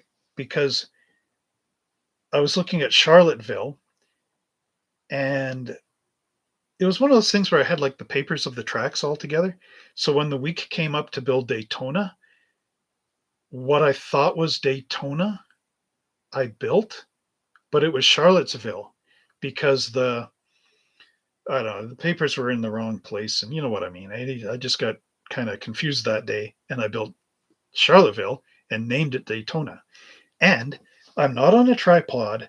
I've got the camera in my hand, and I'm going like this with the cars around the track. I'm unshaved. I didn't shave. I look like I, woke up from a hangover kind of thing and made this video. Like, it's horrible. Guess which video got 1.5 million views? Yeah, that horrible video. So there's all these things on that channel. It's just like, but I'm monetized. So YouTube is paying me for people getting seasick with that video and everything else. And oh my goodness, uh, so I built the Monster Hobbies Model Car Garage channel to focus on model cars. And I've been working on this for about a year or two, trying to get everything right, learning from the lessons of the older channels. And now that everybody's helping me get up to 3,100 watch time hours, that's excellent. Like, I'm almost there to monetizing, and that would be 2 channels monetized. So I got to thank everybody for helping me with that, even on the channel that I wish would just die and never be seen again. But still, anyway, it's interesting. Okay, getting back into this. JC's dad had the giant RCA recorder. I think probably the same one. I think OG Garage wants to see that movie that I made. JC is saying, I recorded my driving, and when I put on the brakes, you'd see my dashboard because it was so heavy on the camera. JC has 3 channels and hundreds of videos with only 260 plus subs, but some vids got loads of hits, thousands of views. The kids love the car toys video and the Hot Wheel racing. If I had the room for that, I'd set up a big track. 2 things are holding me back. Number one is, have you ever seen those tracks? They're mounted on what essentially works out to, let me think about this. Because they've got the track on a wooden, they take 4x8 sheet and they saw it up, right? So they got the track on a, I guess, 2-foot rail, something like that goes down, hits a curve, comes around, hits another curve, comes around, hits another curve, and then goes through a finish gate at the end with a timer on it. If any of you watch 3D Bot Maker and his Hot Wheel racing channel, that's how they do it. So I was thinking of doing one of these when the flood was going on. No, not the flood, the first wave of COVID, first part. And then I looked into this, and it's like, those things are 10 feet long by 10 feet wide from the Hot Wheels going down all the curves and all that stuff. Where do you put that if you don't have a huge garage or a warehouse or something like that? So that's why I'm not doing Hot Wheel racing. I tried to in my living room with like 2 or 3 curves, and it was basically took the entire width of my living room. I'm in a small house, right? It filled it, and we can't sit at our kitchen tables to eat, so we eat in the living room where the track was, and everybody's trying to carefully walk through the loops and everything, and it's just like, no, this is crazy. I can't do this. But it would have been good. The slot car racing, I had a huge bunch of hits with that and views, but then we had to shut our store down, so now I can't do those videos. So anyway, JC says he watched the Hot Wheels racing. You might have seen my super van. Not this one, but I did one that's black with the logo. And notice I've got left and right hand side, so Frankie always points forward. That van almost won the King of the Mountain, except it fell over twice and everybody passed it. And because it fell over twice, I got disqualified in my one and only claim to fame race. But I'm out there. And it's because the weight inside, I stacked it vertical. So when the car went around a corner, it tipped, which was a shame. But a friend of mine has this special oil that he gave me to put in my car. And it's, I don't know, it's like one of those $70 for 1 liter type oil that's like super duper. So I took a couple of drops and I put it into the wheels of that van. And that's why that thing was like 4 car lengths ahead of everybody else until it fell over. Yeah, doing the Hot Wheel racing ourselves is, how do you do it? Oh, the second thing that's holding me back from doing the Hot Wheels racing, like 3D Bot Maker has those big, wide curves that have no lanes in the center. So that's where the cars go from the bottom and they swing up on the high bank and fall down and all that. Those curves are not Hot Wheels ones. They're from another sort of a Chinese knockoff kind of road racing set. And apparently you can buy them anywhere at the States at any Toys R Us for like $20 for this big set of these things. Guess which country does not have them? Canada. Guess who cannot go to the US border because of COVID? Canada. Mainly me. So that rules out those curves. The only curves I have are from like 1968, from a couple of sets that were my cousins that I inherited from them, sort of deal. And they're divided in the middle, so the cars will not go up and smack each other and all that cool stuff like in Bot Maker's videos. So I can make something entertaining, but it without those curves, it doesn't have that thrill, you know?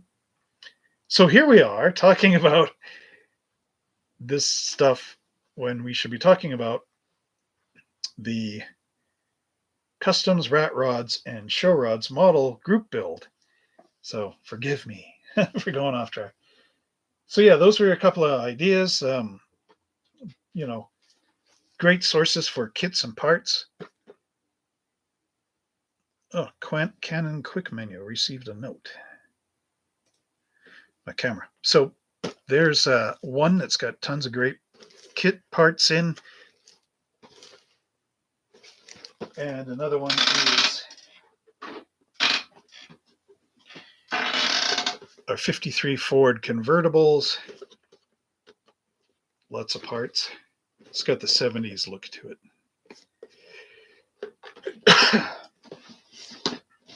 And all the great stuff. So I think after this video, I will come up with the rules for the contest. I have a guideline.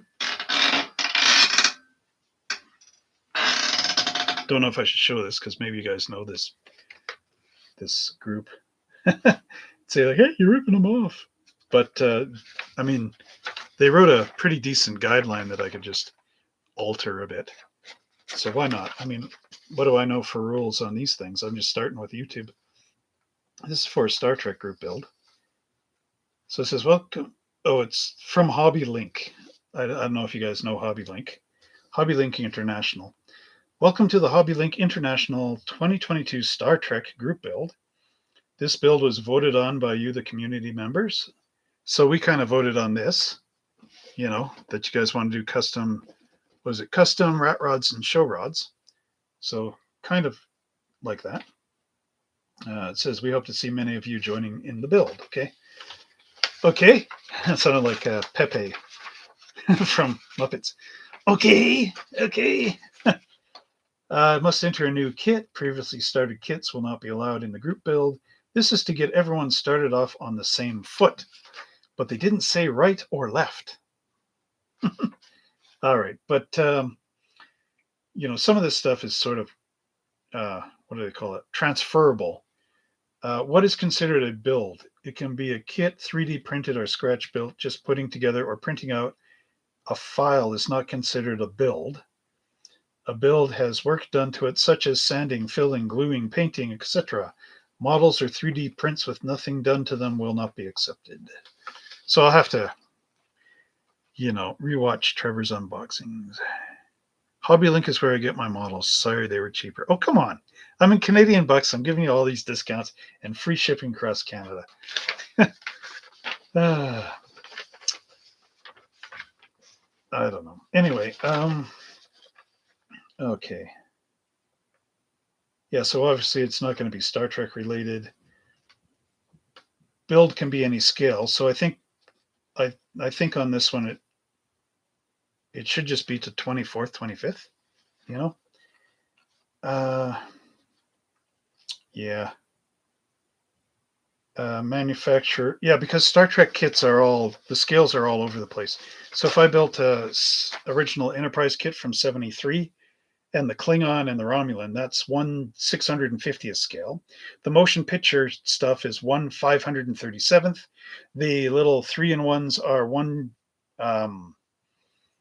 there are some that are 1/250th scale. Then there's ones that are, so they're all over the map. Whereas here we've got a million 1/25ths and a million 1/24ths, and then 32.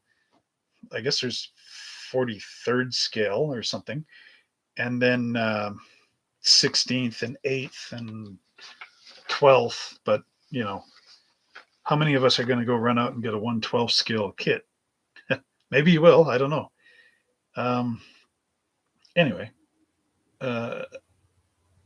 yeah, build any scale, manufacture material, scratch build, 3D printed, or as long as it is a Star Trek build. Build will be made into an article for the main site. See, maybe, I don't know. Yeah, maybe. Yeah, what am I thinking? Definitely. You do not have to be an HLI community member to join this build, but we encourage you to join and post the progress of your build with the community. All builds completed by members will automatically be entered in the 2020 annual Chippy Awards, so I don't have anything like that. Have a live YouTube stream to show off everyone's hard work. Problem with that is I don't know how to hook.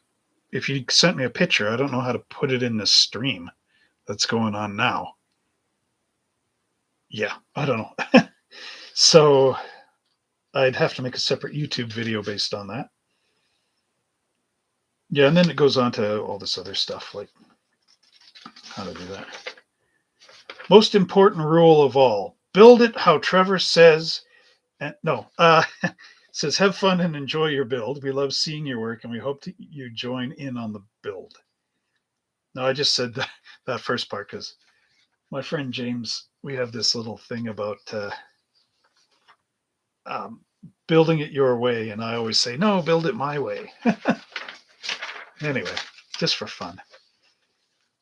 Build begins on January 1st and ends on December 31st. I should do that. Go back in the Star Trek world. Live show will be held on January 2023. Picture below is correctly sized to be used as a thumbnail. Yeah, see, I don't know if I'm going to have this thumbnail everybody's going to copy and paste all over. Maybe I should. Hard to know. Harry, I thought zinc yellow was that neon greenish yellow. In the 90s, testers had so many weird colors. Yeah, they did. But that's not that yellow. That yellow is neon yellow. Zinc chromate is actually comes in two colors. There's a green zinc chromate and a yellow zinc chromate. And it's the colors that they used to paint inside the World War II planes to stop them from rusting in the air or, however that works. That's zinc chromate. And it's sort of like, how you got Tester's yellow and it's nice, bright, happy yellow? Zinc chromate is sort of it looks like not quite old dried out mustard, but sort of just before it's drying out. That's what zinc chromate looks like. Too bad I don't have a sample. Almost like this. Okay, no, not. That's even pale.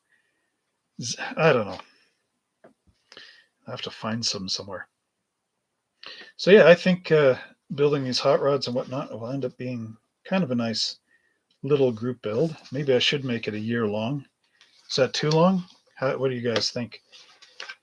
Get this thing built in 10 minutes. There's my build. Polish the plastic. There you go.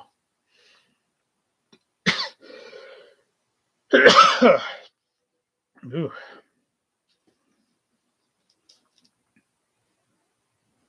Zinc chromite, that yellow? Maybe. Sort of like this. This is color combination. I'm thinking like that yellow and that green. Real, yeah.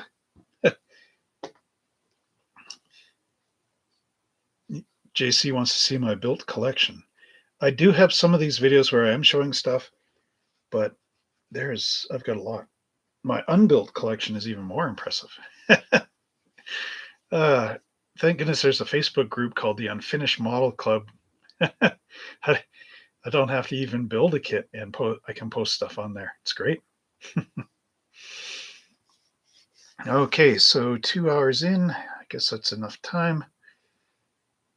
What I want to do, because we are so close to that, getting the watch time hours, just like when I had the subscribers there, I released a special video on when we hit 1,000 subscribers.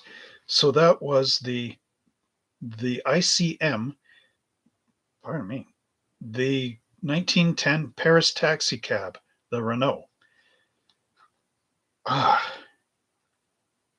So I unboxed the Renault as a special video, but that was a vote between the Renault and another car. So I never did get to unbox the other car. So what I'm thinking is to build the other car. I mean, unbox the other car, not build it. Unbox the other car for the 4,000 watch time hours as that special video, because that was the second choice in the original vote. Then I still have a few cars that I found that, because I'm trying to unbox these by the year and sort of by the make, because when I put them in my my computer program, of course, it sorts them out alphabetically and whatnot, right? So then I found that I missed some cars on the shelf. So I still have to make those unboxing videos, but now I'm slotting them in between. Like I got a couple of cars that I forgot from the 50s. And if I buy a new model and it's from the 20s, that's got to go back in. So, yeah. Harry, I've got the complete set of those fluorescents. And when you open the lid, they smelt funny, different from the regular enamel. They had that kind of heavy, musky smell. Yeah, I know what you're talking about. There was a hot pink, an orange, a blue, a green, and a yellow. And some of those neon colors were to match the Richard Petty's colors for the, I think it must have been the 84 or 86 Pontiac, the model kit that came out. Can't quite remember, but that's where that neon stuff started to come in. So of course they had to make all the other colors in there. So where are we here? JC says that he builds his models in about 1 or 2 days because he can't leave them alone once he starts. As long as you got the time. And sometimes I'll let your video run even though I'm not watching. Thanks. Appreciate that. Yeah. And Harry asking, anybody remember those fluorescent, almost neon testers colors, orange green, what I thought was zinc, but just probably fluorescent. Yeah, the zinc is its own thing. The zinc is in the military flat colors, just so you know. Neons smell worse than the finger paints. Oh no, yeah, they do smell like the finger paint. I thought you meant nail polish, which is lacquer. Which my daughters have this great idea that they should be doing their fingernails inside the house with the bathroom door with the door closed. It's like, oh, can't tell them about, you need proper ventilation. They don't get it. They're a little too young. So you need the bathroom, you open the door and it's like lacquer fumes, right at you. Oh boy. Anyway, yeah. So I think we'll have fun with this. I think I'm getting stuffed up now. We'll have fun doing this, or else, like I say, build it my way. I mean, build it your way for fun. No, it's not really a contest with voting and all that. This is just let's get together on a group build and ooh and ah everybody's stuff. Ooh, ah, how'd you do this? How'd you do that? Oh, you wired that engine. Um, what type of wire did you use? Did you buy the distributor from? Sorry, I forgot who made those things now. It comes on a little sleeve. Um, did you buy them from them? Whoever they are. Where'd you get those wheels? What kit did you swap those out of? That's what we want to be talking about in this thing, not who's first, second, third, fourth, fifth, eighth, 10th. I'll leave that for another contest, official contest, which will have its own little rules, guidelines. They're more like guidelines. Arr. What about the pirate code? It's more like guidelines. What about the pirate What about the pirate credit card? It's more like guidelines. Anyway, what about the pirate lipstick? It's more like what? What about the pirate eyeshadow? Well, that's a question for Johnny Depp. Has nothing to do with us. Anyway, oh man, somewhere somebody out there must be sipping a coffee like OJ Garage, and when I say these things, I imagine it spewing out of his mouth across his room on his table, shorting out the computer or something. I don't know. Anyway, wonder who's still here in the chats. Cheap GoPro camera. My daughter has one. I'm not allowed to play with it, and she doesn't even use it. I love that. Kids are funny, right? Um, don't eat my piece of pie. I want my piece of pie. Okay, sits there for 5 days. So then you go, gonna have to start a Facebook page? Squeeze me? Squeeze me? I have a Facebook page for like a decade. Where are you? Quit going to Hobby Lobby or whatever. You are a Monster Hobbies person. Come on. Quit going to Hobby Link International. Come to my Facebook group. Dude. Okay. Anyway. Yeah, kids are funny. Don't eat my pie. It's sitting there for 2 weeks. You throw it out because it's rock hard. And you know that 2 weeks before on that night, I could have eaten it. No, no, don't eat my piece of pie.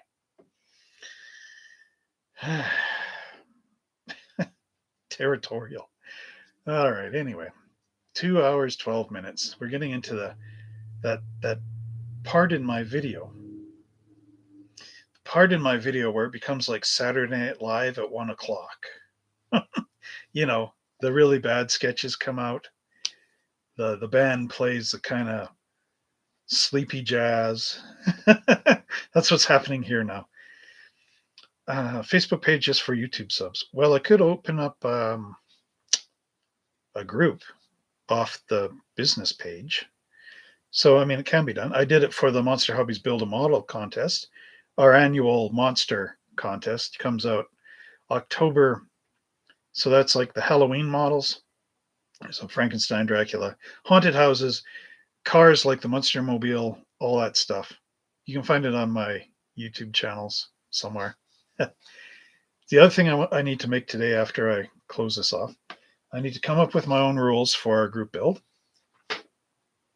I need to make a video that explains the rules for the YouTube channel for this one and the official Monster Hobbies channel and the one that's monetized that I don't want monetized anymore. And make up the rules there and then have the rules on the Monster Hobbies website. And like OG says, probably a Facebook page for it as well, a group page. I got a lot to do before I even touch a model. Oh well. Fun is fun. Stuffy nose is stuffy nose. Sinuses are sinuses. Okay, so I guess on that note, I should get this going. Oh, I'll also have to post this on our community tab, so anybody that comes in new to this YouTube channel can see what's going on. And I got to come up with a keyword, or not, the hashtag, so that all these videos and stuff will be interrelated. And I've given, in case you guys have just come in now toward the end of the video, when I stop the live stream, you might have to wait a day or so for YouTube to turn to a video. But when I stop the live stream, you can watch it over again, because I do talk about this at the beginning and in the middle of the video.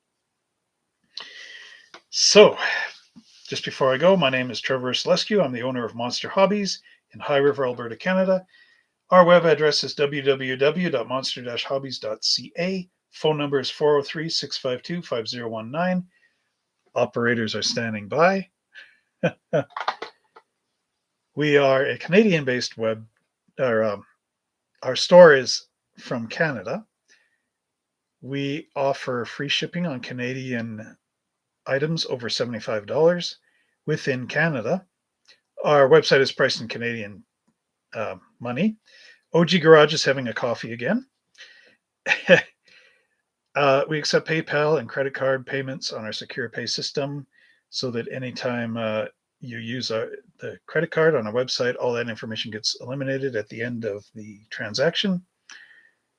Now, instead of using the coupon code YouTube to save 10% at the checkout, this time around, the promo code is Storewide Savings Week, going on from January 24th to the 31st. This is where you save 20% off the entire store.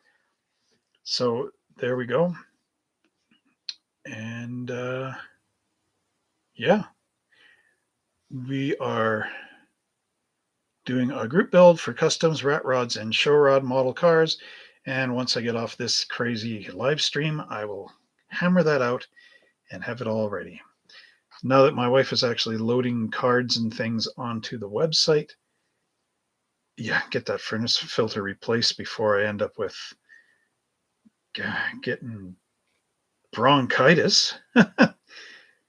Everyone buys something so he can buy something.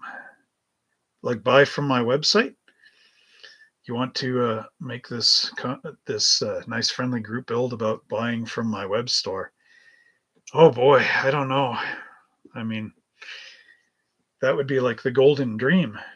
Somebody actually buying a model to build in my group build off of my website. Yeah, but I think everyone's going to be hitting that old Walmart end aisle down in Kentucky. I don't know. No, but seriously, that would be awesome, Paint Namer. You can be the first. With the 20% off in Canadian dollars. I beg to differ that on that deal, Hobby Link International is actually going to beat me on that. Because I wonder, can I open a window off the side here just for a minute? I don't know if you guys can see me. I cannot see you. Let's go Canadian dollar. USD, which is dollar. Okay, let's go back. Live stream. 79 cents.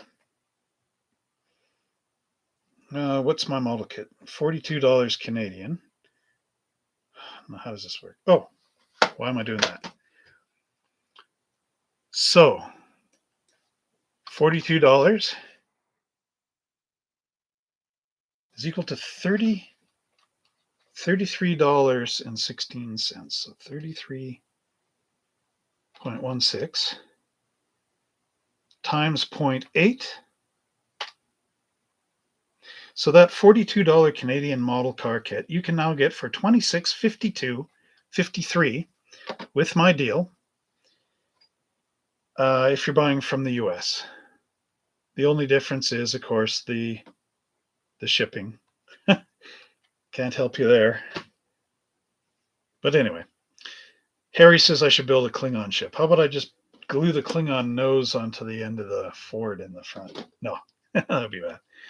Hobby Lobby 40% off. Hobby Lobby, great big store, tons of product, not having to make YouTube videos, people walking in off the street, shopping. I'm in a different position, my friend. Unfortunately, I have mouths to feed, and they belong to the bank. Fun times. No, today's a happy day. let's not talk about shopping elsewhere. Today's a happy day, so we're talking about building a group build. All right. Anyway, I guess that's about it. So we will talk to everybody and have a good one. And look for those announcements of me actually starting this thing. So until next time, happy building. Watch my videos. At least if you're not buying model kits, maybe YouTube will pay me. We'll talk to you later. Bye.